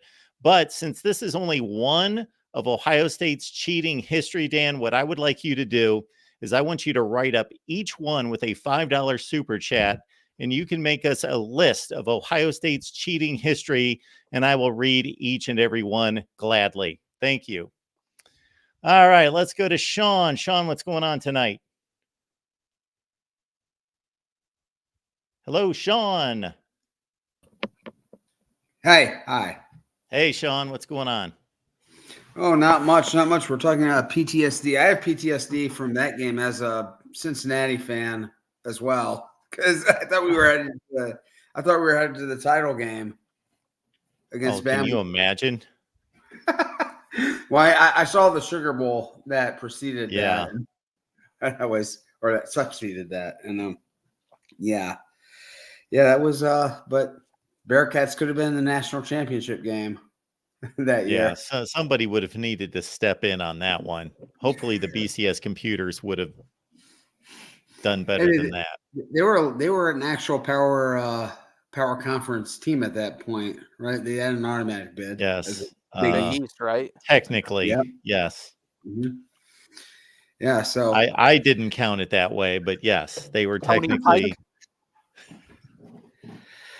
I wasn't necessarily putting the Rutgers, West Virginia, Pitt, power, Boston College winner, South Florida. Yeah. No. Oh, so man, what a day here. These games, I guess, didn't disappoint. I was happy to hear Matthew's commentary at the beginning, because it cemented what I actually thought. I could not imagine Washington losing that game, basically at any point throughout. Like, they just seemed so in control, so dominant. Michael Penix was at just the apex, the best he's ever played tonight. And it came down to like 3 shots from the 15-yard line. And they would have lost a game that they were in control of throughout. I mean, none of that game made a whole lot of sense to me, because I saw one team clearly outclass the other one, and it got so close. Well, that's why I kind of was hoping it would just turn into a blowout at some point, because knowing we were that close when they played, I would say Washington played their A game. I thought that they played like a B minus game, and I thought we played like a D plus game. Like, if we played our A game, they played their A game, I think we win that game. But that's the thing. That's the thing about football. It's a 1-game sample size. That's why I said in the preview show with Lars, if we played 100 times as a simulation, I think we win 70 times. But Washington's a good football team, and they played, and like you said, Michael Penix was lights out. That's what he was. I feel like we've said this about Washington like 3 times this year. Both of their games against Oregon. Almost everyone thought Oregon's a better football team. And Vegas did. Yeah. I mean, 9-point underdogs in that rematch. It was, but I mean, they find ways to keep winning these games. Played a really difficult schedule. I mean, and they've clearly got an elite quarterback. I mean, I don't know, like, when you've got that kind of like elite talent, when you can do something so well, I think it papers over a lot of flaws. I think Washington's a very flawed team. I mean, it's hard for me to watching them. I watched probably 8 or 9 games of them this year to see them really as a national championship team. But if you're just dynamic and elite in a few aspects of the game, then I mean, especially where it matters the most. And what comes to mind is like the two teams that come to mind are 2019 LSU. They weren't great on defense. They weren't. You go back at the team statistically, they were pretty good on defense. They weren't great, and Joe Burrow made that team invincible basically. And another thing, I'm not going to say he's this good, but Cam Newton, that Auburn team was not good. Oh yeah, and Cam Newton dragged them. And I think Michael Penix is doing not that, but he's doing something similar. Like he is. This team's not the most talented. If Jabbar Muhammad is hurt, like he got hurt on one of those last plays, that's a big deal. And he's dragging them along. I mean, like I said, I watched Joe Burrow beat Texas in 2019 with a jump throw, 3rd and 17, Justin Jefferson touchdown.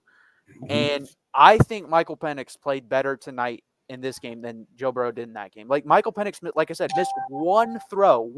He missed one throw. He had one bad throw. It was an overthrow to Devin Culp, and it didn't lead to any turnovers, any disastrous plays, none of it. Everything else was perfect. Yeah, I mean, this title game is just like the two opposite approaches to the game. I could not imagine a bigger contrast than how these two teams approach the game of football. I've seen Michigan this year in their close games. It just kind of, I mean, like find a way to grind it out. Like, I mean, make the game ugly, make the game, sometimes they don't look that dominant, but then they emerge, victorious. And then this Washington, who just, I thought, beat down Texas tonight, and they're on the verge of losing with 15 seconds left. I mean, I wonder if there's some flaws kind of in the way that because Ohio State is built in the Washington. I'm a Buckeye and Bearcat fan, so I've watched Ohio State play Michigan the past few years, and like if you're not at your A game and you take this style, you try to be incredibly precise, and you rely on your skill to win. It seems like you leave yourself vulnerable in ways Michigan doesn't. Michigan, in some games, I think they're the worst team. They end up winning because they just know how to control a game. Well, my question to you guys would be, how does Washington's defense compare to, obviously not this Ohio State defense. This Ohio State defense is very good, but the last 2 years, because Ohio State's defense wasn't that good. What is it like more the 2 years? Is it last year's defense? Or combination? What do you guys think? You have thoughts, Mark? From a quality standpoint, I think it's pretty similar, but the way Ohio State was set up to play last year was a boom or bust defense. They left themselves very susceptible, and I don't see Washington doing that. They're playing a much safer, variety of coverages, where Ohio State just thought we're going to treat our two cornerbacks like, we're the 1980 Oakland Raiders with Lester Hayes and Michael Haynes, and leave them exposed because we're coming after the quarterback and we're going to make disruptive plays. And it worked most of the time against inferior opponents, but it didn't work when they needed it. But so I think the style's quite a bit different, and I think, I have no doubt that there are going to be more NFL players come off of those Ohio State defenses from the previous 2 years than this Washington defense. But in terms of effectiveness, they're pretty similar. They were pretty bad, and especially in 21. And I will say, I think you might be misled by the quality of the Washington defense if you just look at the route, like yards per game stat lines and stuff. They play a different brand of football in the Pac-12. It leaves you probably more vulnerable. There's usually a significantly higher number of snaps per game for each team.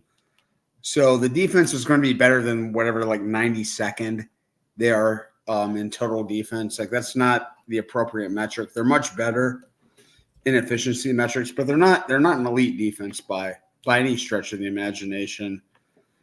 And I just think it comes down to if Washington just contain – they're not going to stop Michigan's run. Can they contain it? Because I don't think – I mean, no offense to Michigan, but I would take Quinn Ewers and our wide receivers and our tight end over anything Michigan has. I'm sorry, I would.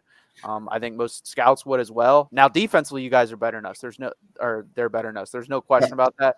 But I think the number for me Michigan's got to get to is 35 points. I think Washington's going to put up 30 to 34 points in this game. Yeah, but they're also going to get probably more possessions in this game than they normally get because of the way Washington plays. Like if Washington, goes 3 and out, they might take like 20 seconds off the clock on some of these drives. So, I mean, it's going to be a totally different game than Michigan has played really the entire season. But no, I mean, Washington does have like some. If they can't get to the pass, they've got a couple really good edge rushers, as you saw tonight. I mean, they can get pressure on the quarterback, and Michigan's been a little bit vulnerable in pass protection this year. So I don't know. I mean, that's what I was saying. It's going to be a completely interesting contrast in styles. And Michigan, honestly, hasn't been like that dynamic of a running team, that great of a running team this year as they have been the past couple years. But, man, they seem to like somehow like tonight, like that drive in the first half where they just sort of, they can just take over in the running game for like a drive or two and just take control of the game and get the touchdown they need to. I think Donovan Edwards is going to be a key factor in this game compared to Blake Corum, just because Jaden Blue and him remind me of each other a lot for Texas. And I think that's going to be – they should use him out of the backfield trying to catch the ball and use him more rushing, because I think he's a better back in that situation versus that defense than Blake Corum is. Yeah, could be, but I don't know. I mean, Michigan, they're going to need to. I thought, like, if they win against Texas, I would have thought this game would fall a lot more on JJ McCarthy, which I think is 100% like the big unknown here. I mean, a couple of the Michigan people on this site have gotten on me because I push back against a lot of the McCarthy is great narrative here. I feel like there are a lot of Michigan fans who haven't seen really great quarterback play, and now that they have good quarterback play, they think he's amazing. And he has never, ever, not once, I don't think, been the reason Michigan's won a game ever the entire time he's been there. Well, Michigan went through a drought tonight from about halftime until about 3 minutes left in the game, right, where they had about 40 yards of total offense for almost the entire second half. And sure, right, Alabama played well, but a lot of that was missed throws, dropped passes. They were not the defense making plays. They can't go into that kind of funk against Washington. No. I mean, yeah, if you give Washington enough drives, they're going to burn you. And Michigan also, I mean, they have not seen any offense that really plays like Washington. I mean, Washington, you see all these like 9 routes, like how they run like these 3-4 vertical routes, and they just try to get the ball downfield, and they try to play up tempo. Almost nobody in the Big Ten does that. Not even Ohio State. Well, I've never seen. They ran a double move that I've never. Usually, double moves are used to get upfield. They ran a double move inside to run all the way out to the. It was the first throw Michael Penix took outside to catch on the side. I'd never seen that before, where you're running an inside route to double move back outside. Right. Kalen DeBoer is incredibly creative, and and the ball is there whenever. And like a lot of times, like they'll be running like duo sets or something. They'll be running 2x2, and both receivers will be running double moves right there and stuff, and it leaves the defense sort of hamstrung, leaves the DBs, especially if they're in zone coverage. They don't know exactly which receiver to take, which route to to commit to. And this is, I mean, it will be an interesting challenge. I think Michigan likes to just sort of line up and like they play a lot of press. They like to bring the guys up and like just challenge you man to man. And you know that might pose some interesting dilemmas for Washington as well. But you know they definitely haven't seen an offense like this the whole season. So. No, and this is the thing too. If Michigan comes out and play like they did in the first half and just like shocks Washington, they'll beat them because Alabama. The only reason they were in that game in the first half is because of their defense, and Washington doesn't have that defense. So, but if they don't, it's going to be a game, and it's going to come down to the last minute. And like they said, Washington has won like something absurd, like what 11 or 12 games in a row of when it's in within 10 points. That's ridiculous. Like that's insane. And the thing is, I've agreed with you, Sean. I've said for the last month and a half, I don't want to play Washington because of our secondary. We're going to stop the run. We stopped the run versus them. We stopped the run versus everyone. I wanted to play Michigan because it would have forced J.J. McCarthy. You're going to have to throw this thing 35 times. Can you beat him? And he's capable. Like he's a good enough quarterback that he can do it. But I think you take your chances of him doing that to you much more than Michael Penix. Yeah. Well, yeah, and the wide receivers too. I mean, no offense, but their best wide receiver would be Washington's fourth or fifth best wide receiver. So that's why I hated the matchup. It is what it is. That's who we got, and we didn't play well enough. But I think it's going to be a good game. I really do. I think Kalen DeBoer just doesn't get blown out, so I expect this to come down at the fourth quarter. Yeah, and Washington, they have to stand up to the running game. I mean, better than they did tonight. I mean, Michigan just knows how to grind the clock, and they know how to.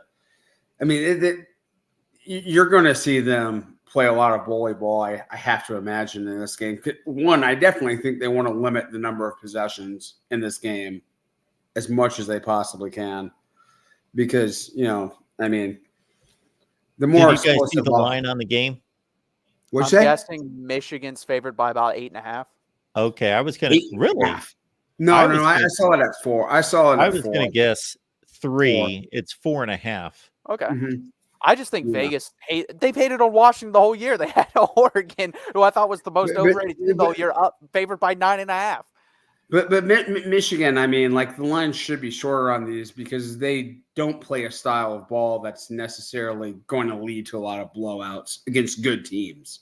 It's just 4.5 is a little heavy, I think. Yeah. I mean, I think if Michigan wins, they win by a touchdown or more in this game. But you think they win by a touchdown or more? Yeah, because I think they're able to. Well, I mean, I don't think this game necessarily will come down to like one possession or anything like that. What's the over/under? That's a question I'm interested. That's a very good question. 55.5. Oh. Yeah. See, in almost any Michigan game, competitive game, I would probably lean the under. 30 to 26. Yes, it's hard for me to believe Washington doesn't score 30 points. That's hard for me to believe. I mean, Michigan. Thinking about their 3 big games, it was a really low score in Penn State. That was like a 26-point game total. 24-15. Okay. Oh yeah. So 30. 39. And Alabama scored 20 points. Is Alabama at any aspect better than Washington and on offense at anything other than run, possibly in the run with their offensive line? The power running game. But no, I mean, I would absolutely expect Washington to score more than Alabama. If Washington doesn't get 20 points, they have no prayer in this game at all. I mean, Milroe to Penix throwing isn't even close. Their three wide receivers are better than, again, Alabama's. No offense to Isaiah Bond, he'd be their 4th best wide receiver. I would even, if Dylan Johnson's healthy, I think he's a better running back than anyone Alabama has. Yeah, that was a scary situation. I mean, he looked like he was in a lot of pain coming off there. I don't know you have any idea what his status is? You there? They said he was celebrating with the players on the field after the game, so I would expect him to play. I don't know how healthy he's going to be. Yeah. Yeah. I'll be interested to see how much Washington even tries to run the ball. I thought it was interesting how much Washington tried to run the ball in the first half of this game. They ran it 21 times with Dylan Johnson. I was shocked by that. Yeah, and Penix only threw, I think, 14 times in the first half, and he was averaging close to 20 yards an attempt. Yeah. I mean, at one point, his first 8 pass attempts, he had 190 yards, I think, in 6 completions. Yeah, I mean, I just to me, it took an effort of a lifetime from Penix for Washington, to kind of barely win this game. Well, that's what I'm saying. How replicable is that? How Penix played an A+ game in Texas. Probably, like I said, overall probably played like a D+, C- game. I'm giving Washington credit. They came out and just smacked us in the mouth. So I'm not saying they didn't deserve to win because they did. They should have, but they should have killed us. Is my He's point. the guy that's most likely to replicate that game, though. Yeah, he is. You think so? Yeah. I have. But he hasn't done that every time this year. He's had 3 or 4 that have been kind of shaky. But I will say he's played the big games very well, though. Yes.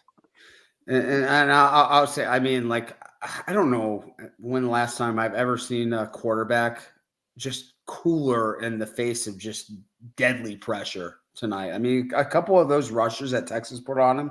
That's why you said you played like a D+ game. The Texas didn't play a bad defensive game tonight, I didn't think. It's just they only had 1 blown coverage, and the guy, by the way, Terrence Brooks, really smart play, just tackled the dude because it's only a 15-yard penalty. That was the only blown coverage. Yeah, I mean, sometimes you just can't beat their best. I mean, and usually, great offense is going to be great defense almost any time. I mean, so I'm curious, real quick, about this comment that Dan's making. I'm racking my brain to figure out where this is coming from. Washington and Michigan. The Washington side of it, I get. Michigan and Washington will have a heavy debate over which team is more disrespected. Hopefully the teams can ignore all this junk. Michigan was the #1 seed in the college football playoff, and they were a favorite in every game this year. I don't know what they're being disrespected and who's disrespecting them. Doesn't this happen with every team that it's completely manufactured Georgia last year motivation? I mean, you just have to say, hey, was it Travis Kelce last year in the Super Bowl saying no one thought we could do this? It's dude, you're the betting favorite. Yes, Vegas had you at plus 200 or something. Yeah, Brady used to do that during the playoffs every year after he won the AFC Championship game. Everybody doubted us. I'm like, who's doubting you? You would have to be a complete moron. No, but it is pretty interesting to dive into the minds of great athletes like that, because Michael Jordan did the same thing, and it's just they have to manufacture stuff in their head for them to be as good as they possibly can be, which is crazy because if you look at, no offense, the drags of society, they kind of do the same thing. So there's a common similarity between the two. Yeah. It's very interesting. There's the self-delusion that leads to this greatness. It's crazy. It works, so there's no issue with that, but it's crazy. So Nate the Great is saying, are you kidding, Mark? All everyone has said was Michigan had no chance against Bama. Who in the world? I mean, who in the world? Who in the world other than total morons said that? Michigan was favored in a bunch of SEC fans. Michigan was literally a 2.5-point favorite tonight. I don't know if you realize that. And they were #1. They were the 1 seed. I will say this. If you're just listening to casual fans, I might agree with that take. But if you're actually listening to people who understand and know football, I don't think anyone thought who studies the game Michigan's just going to get destroyed in this game. Because at no point Alabama had destroyed anyone the whole year.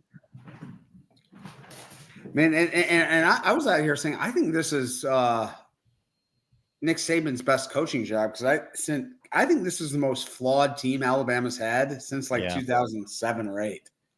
I think this is, I can look at a lot of all the weaknesses this team has. One of them being the O-line, the pass protection. Lo and behold, they gave up 5 sacks tonight.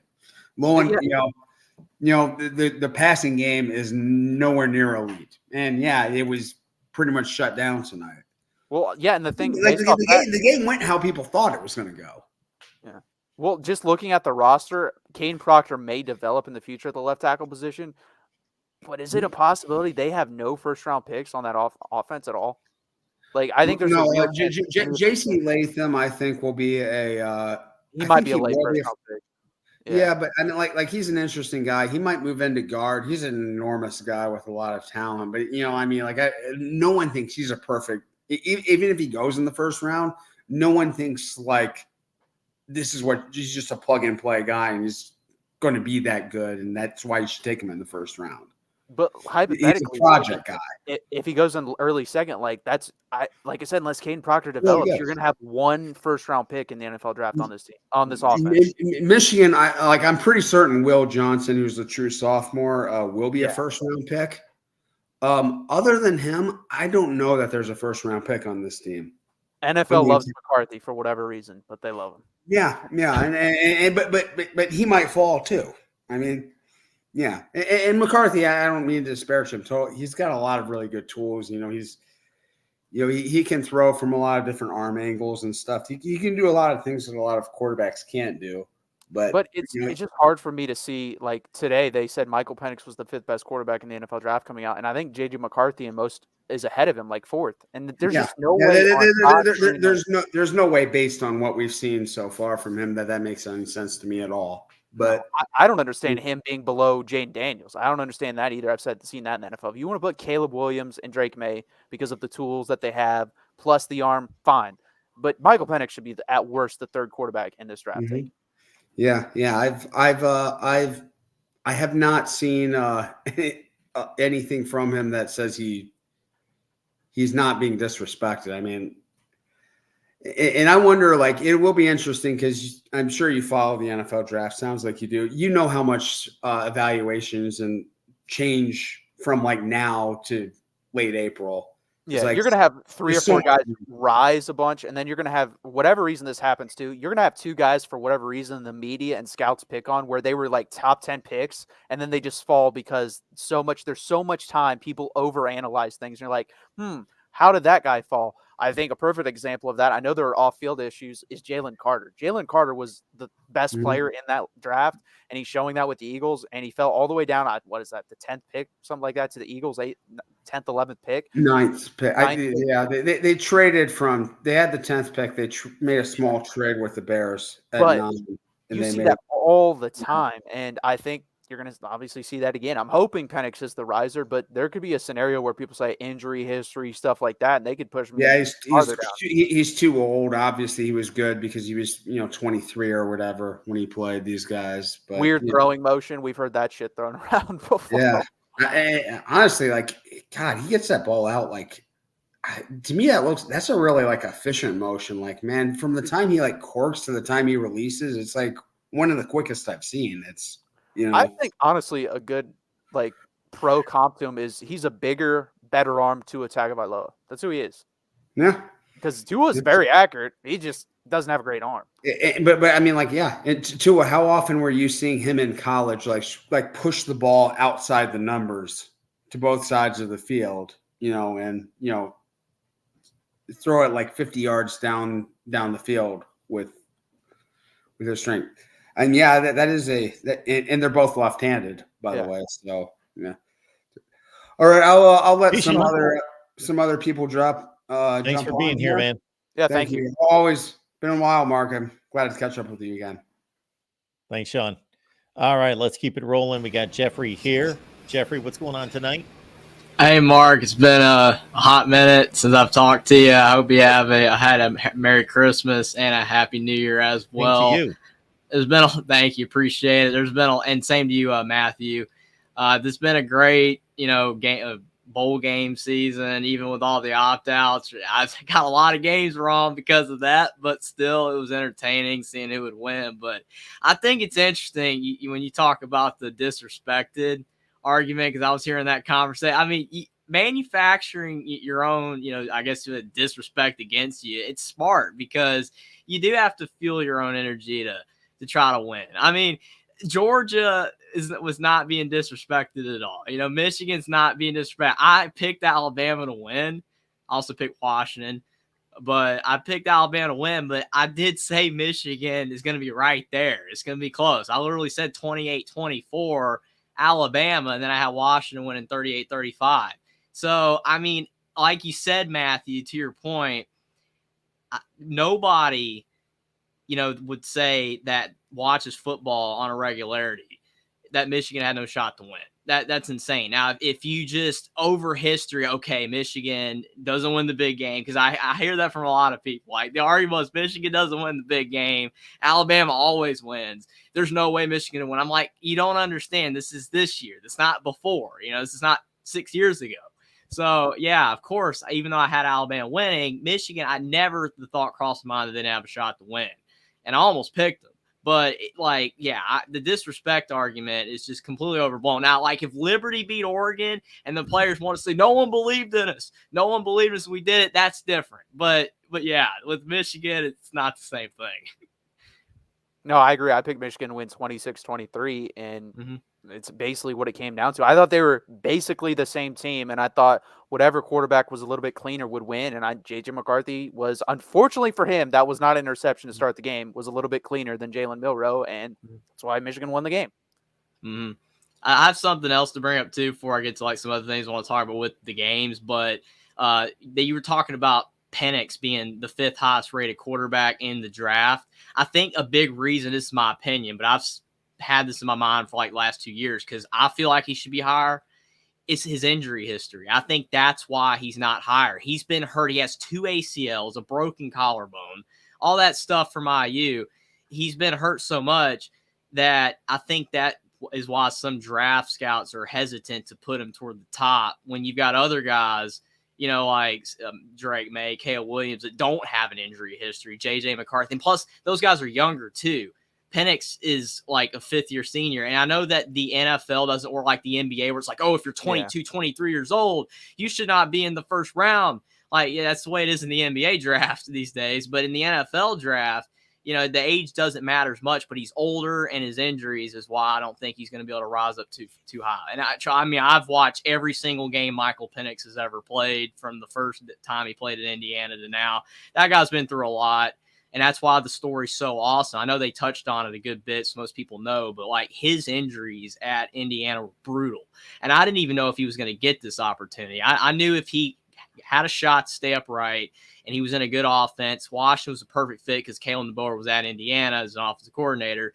I knew he would succeed and have a shot to be an NFL QB, but that's why he's not in the top 10 or 15 of the draft.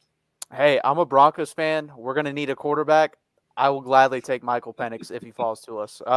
Broncos Twitter is already putting him in the jersey, so if he wants to stay near Washington and go to, I think, a decent organization, we'll take him. Mm-hmm. Yeah, the NFL has been crazy too. I follow that just as much as college football, so my brain has been all over the place. But what's going on with Russell Wilson and everything? That's just crazy. I'm not even going to get into that here because it's voice of college football, and but that's crazy. But yes, Mark, you were right. You said Alabama, when they lost to Texas in the South Florida game, which proved Alabama had fallen off to Clemson proportions, which it didn't. You said that they were going to be in the race, and I agree. I think I tagged you on that on Twitter. I was like, that's why Mark Rogers is the voice of college football. He knows what he's doing. He's seen it before. He's watched football for 50 years. So, to me, I knew Alabama was going to be fine as well. So many people, even my family was like, Alabama's going to be bad. We're not going to win games this year. I'm like, we're going to win games. Alabama's going to be fine. They even did better than I was expecting toward the end. I didn't think they were going to get here. But, the Auburn game, people talked about the Auburn game. They almost lost to Auburn. It's a rivalry game. Auburn is way better than New Mexico State, even though people still tell me that they're not. Auburn's worse than New Mexico State, and Alabama almost lost to Auburn. Auburn almost beat Georgia, too. That didn't even quantify anything. It's because Auburn has an effort level issue. They play harder against Alabama and Georgia. They play like garbage against Maryland in the bowl game, and they play bad against Mexico State. That's Auburn's fault that they don't give the same effort every single game. It's not a talent issue. It's an effort issue. Same with A&M with Jimbo. And, even now still they have an effort problem. You got to be able to use your talent to win. I was not trying to call Mark old. I mean, he's referenced how long he's been watching football for so long. He's like, I remember the 1973 guy. I'm like, that's over 50 years. Not 73. Let's put like I was something like that. You know, I was 30 years old when I watched that. Well, hey, I'll say that I watched games from 07, 08. You know, I was 3 in 07. So, like, I technically watched it. It counts. I know it's funny, but Mark's not old at all, man. 73 is a little early. We'll go 78. I know that sounds like ancient history, regardless, 73, 78 to you two, but it makes a difference to me. Jeffrey made me feel old when he said I was 3 watching games in 2007. I was like, well, yeah. I mean, little kids today, I mean, like, they're like, oh, I remember the 2015. I'm like, yeah, I was watching like way before that. It's like, I don't want to start feeling old. I'm not old either, but it's the way it works. But yeah, these games though were fantastic, both of them. I'm glad that like back to back, we finally had 2 games that were just insanely good. But I do want to bring up the Washington ending of that game. And I know you guys have probably already talked about that already, but my mind, I was about to lose my brain because I'm like, Washington's going to win. Yay. You know, for Penix, I wanted him to win the game. Not, you know, I like Texas fine, but I really, for his story and all that, I wanted him to win. And I just don't understand why they did that at the end of the game. I mean, Dylan Johnson, you're going to run the ball. You're going to run the ball like that. It just reminded me of Miami, you know, with Chaney and the fumble against Georgia Tech. It just doesn't make sense. I know that was worse because there was technically time left. There's going to be 15 seconds left. So that's why you run the ball to burn a little bit more clock than just kneeling it. I get it. So, I mean, it wasn't completely dumb, but it was still just insane. Like, you're running with your top guy. He gets hurt. Hopefully he's going to be able to play. And then he can't get off the field. Like, I was like, come on, Dylan Johnson, get off the field, get off the field. He couldn't get off the field. Then they have all that time left. And then the kick catch interference, like that segment, that sequence was one of the worst sequences I've seen in this big of a game like that in a long time. It was awful. And I know there's other examples of games where there was dumb stuff that happened. That was just stupid. Even the commentators, they're like, yeah, Washington's got the game. I'm like, it's not over yet. There's still a little bit of time left. But that was just terrible execution. And Washington was very lucky Texas didn't win. Because actually, when Texas was down there, I thought they were going to win. I thought Ewers was going to get it done. That was terrible how Washington ended that game. No, I 100% agree with you. They should have needed it because think about this. So if you need the ball, you're hiking it to Penix. One guy touches the ball, your best player, he kneels it down, the clock goes. In this scenario, you risk a guy that's already hurt, and Dylan Johnson touching the ball, he could fumble, or like he did, he could get hurt. And you have 2 guys touching the ball in that play, which just makes it even more of a chance that someone does mess something up. So I don't care about 2 or 3 seconds. 2 or 3 seconds there wouldn't have made a chance. What did make a difference is your guy got hurt and gave us an extra 25 seconds. So, like, you as a coach have to be going through the pros and cons, and he shouldn't need the ball there. That made no sense to me. And that's when that happened, and he went down. I was like, wow, we are going to have a chance to win this football game. And then when the kick catch interference happened, I was like, wow, we really have a chance to win this game. And we had no business being in that game. Yeah, and it was crazy too because like the energy from the commentators, like they were flat, like, it's over, Washington's won. And then they were like, wait a minute, Texas is gonna have a shot here. Like the building got back going again. Like it was like it was a whole different game. Like it was over and then it wasn't over. It was insane. But yeah, and then to touch on the Alabama game real quick, that play call on 4th and goal. What in the world? You've got Milroe and can scramble, go to the outside, roll out, throw the ball to Bond, try to run in it. Why run up the middle on Michigan's best part of their defense? Yes. In the D-line. Insanity. Yeah, I did not get that at all. They were banking on all that motion to fool them. That's everything they were banking on because you take your best athlete and you're running him right into the heart of that defense. You're banking on there being a gap open for him to scoot through because he's not a power runner per se. Yeah, I always like the option of getting your quarterback out of the pocket and giving him a pass run option to threaten the defense and at least put them in conflict. That was literally what I was telling my dad when we were watching the game. I'm like, 4th and goal here. You know, you need to roll out, you know, get space, throw if there's an option, or run if there's nothing there. And I'm like, and then they run up the middle, and I'm just like, why? Why did you do this? It was insane.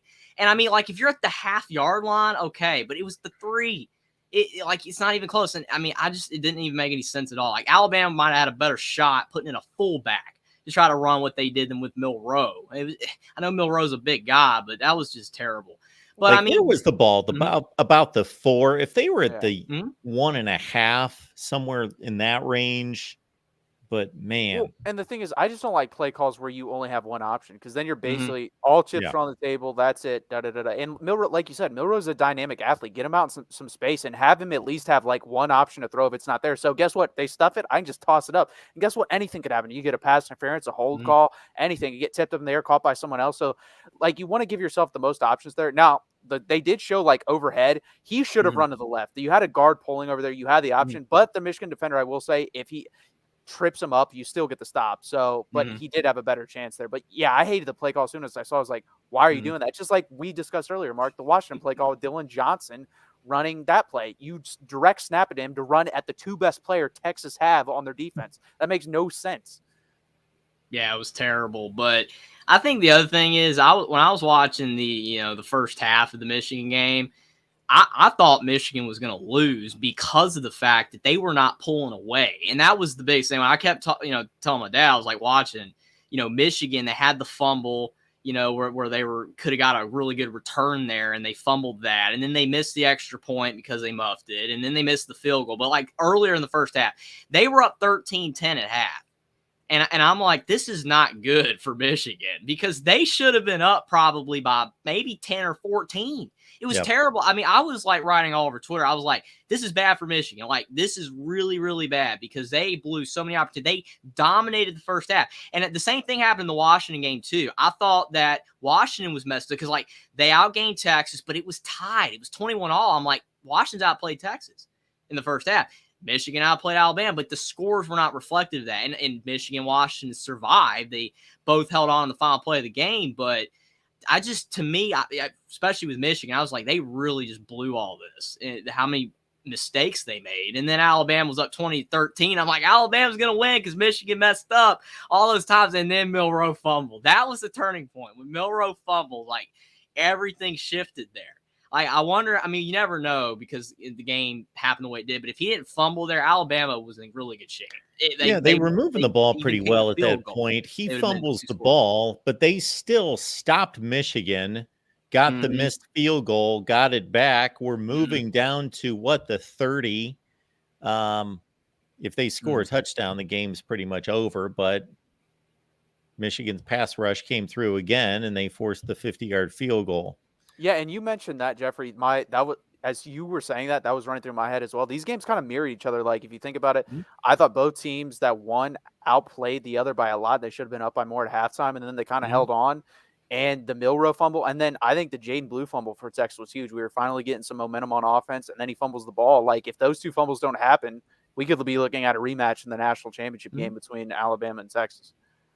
It's absolutely insane. Like, when I was watching both games, just how, like you said, they were similar, even though the scores weren't the same, and how it happened, because like Washington led the entire time. They almost blew it, whereas Michigan came from behind to, like, retake the lead after they had it. But they were very similar games. And I'm with you. Like, Alabama and Texas, like, 2 plays go the other way, they're in the championship game. It's that close. And I know some people disagree and say, it's not true, but it is. It's absolutely insane how just 1 or 2 plays do impact games. And we see it all the time in so many games, but just, I think with games like this, of the magnitude that there are with the semifinals and the playoff, you just notice it more, especially with talented players like this, and just those key plays, they really do change the game. So it was a lot of fun. I really enjoyed these games. I know everybody did. I mean, obviously, I wanted Alabama to win. Families were upset about it, but it's all right. It's like you said earlier, Alabama's got the trophy case. They got, they got oodles of titles. Like, yeah, they can cry like this with all 10 of their rings on their fingers like this. Yeah, it's not that big a deal. Like, I was even saying it, like, because they were like, why are you happy Michigan won? I'm like, no, I wanted Alabama to win, but it's like Michigan hasn't won since 97. I mean, maybe it's their year, right? And if Harbaugh leaves, they're really in bad shape. Like, maybe this is just their year. Washington hasn't won since 91. Texas was like 05, 06. So it's like, I mean, it's just one of these teams, they're shot to win another one. I mean, but yeah, I was like blasphemous for saying that. Yeah, Alabama goes 2 or 3 years without a championship, and it's the end of the world. It's just like you almost forget how many you have to go through, and it's like 15, 17, 20, and with everyone else, it's like a special year. Like Texas 05, Michigan 97. It's a special year you got to go to. With Alabama, it's just like this run of seasons where, they'll be back. They're fine. And the only thing I was going to note when you guys were talking about turning points in the game is Alabama was running the ball great in the third quarter when they came out. Well, they had 2 drives, one in particular for sure, but really 2 drives that were killed by their center snaps. They lost 19 yards after they gained 3 first downs, just flat out running the ball between Milroe and Justice Haynes and Jace McClellan. They were rolling in the running game, and then they lose 19 yards on 2 snaps, and it kills the drive. Well, that's that was terrible. Yeah, that's why you see like Alabama, Texas, and Washington all played pretty close games versus bad teams, because they had the tendencies to do what they did in these games where they shot themselves in the foot and allowed teams to compete. And I think this is another year, like I said, a year where there's no dominant team, and that's why we've had these close games, really good playoff games. It's kind of like the NFL. The margin of error is really small. So that's why I think the championship game is going to be a good game. I think it's going to come down to, again, who can make the least amount of mistakes.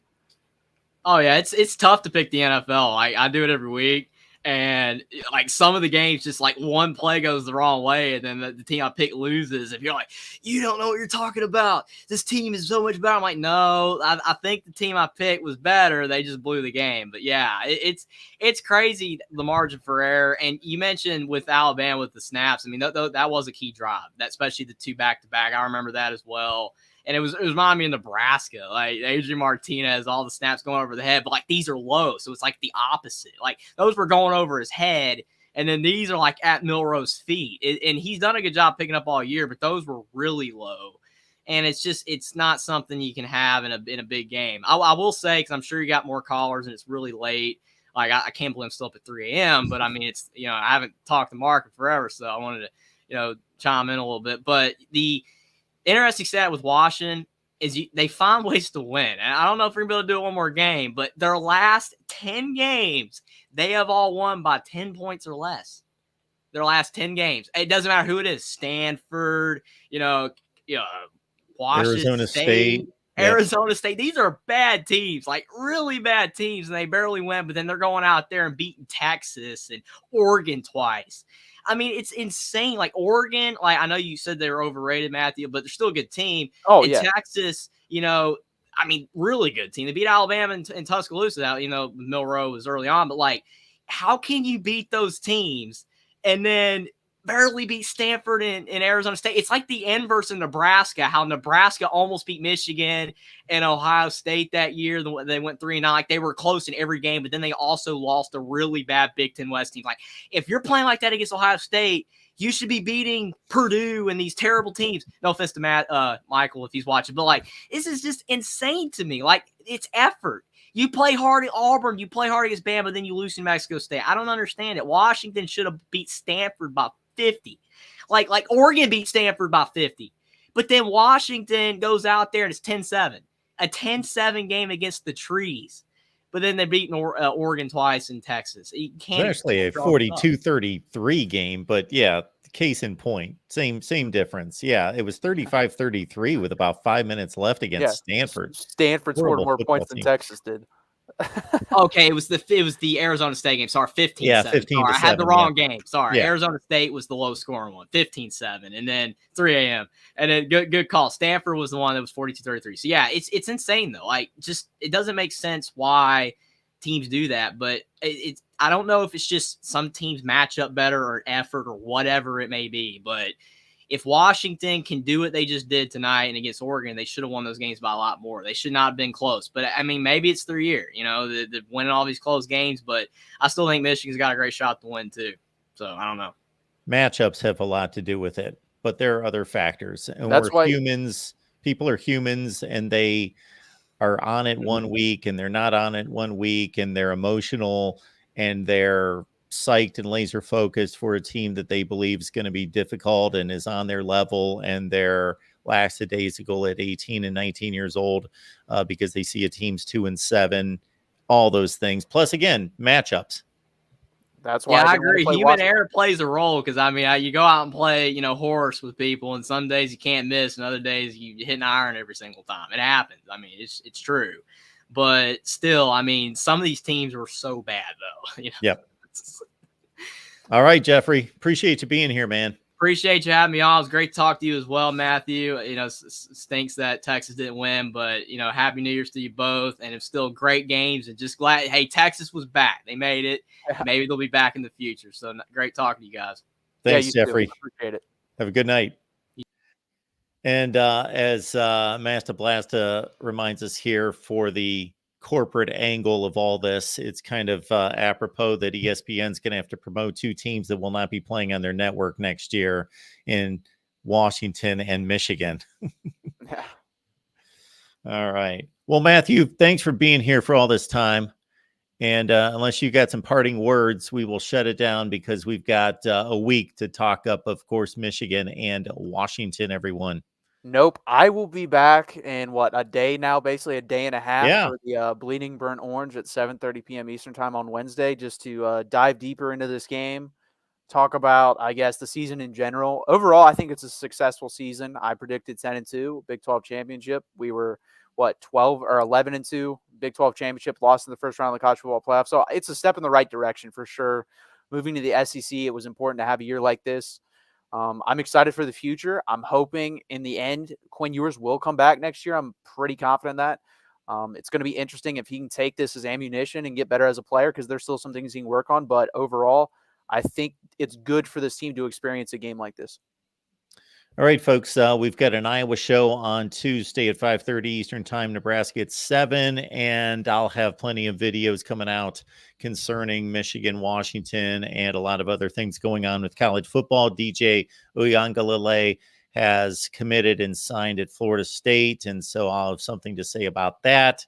A lot of talk about Texas A&M's 2022 recruiting class that has fallen apart. We'll take a look at that as well. Matthew, appreciate you being here. Everybody, keep it locked in here at the Voice of College Football, and we will see you soon. Michigan, Washington fans, congratulations.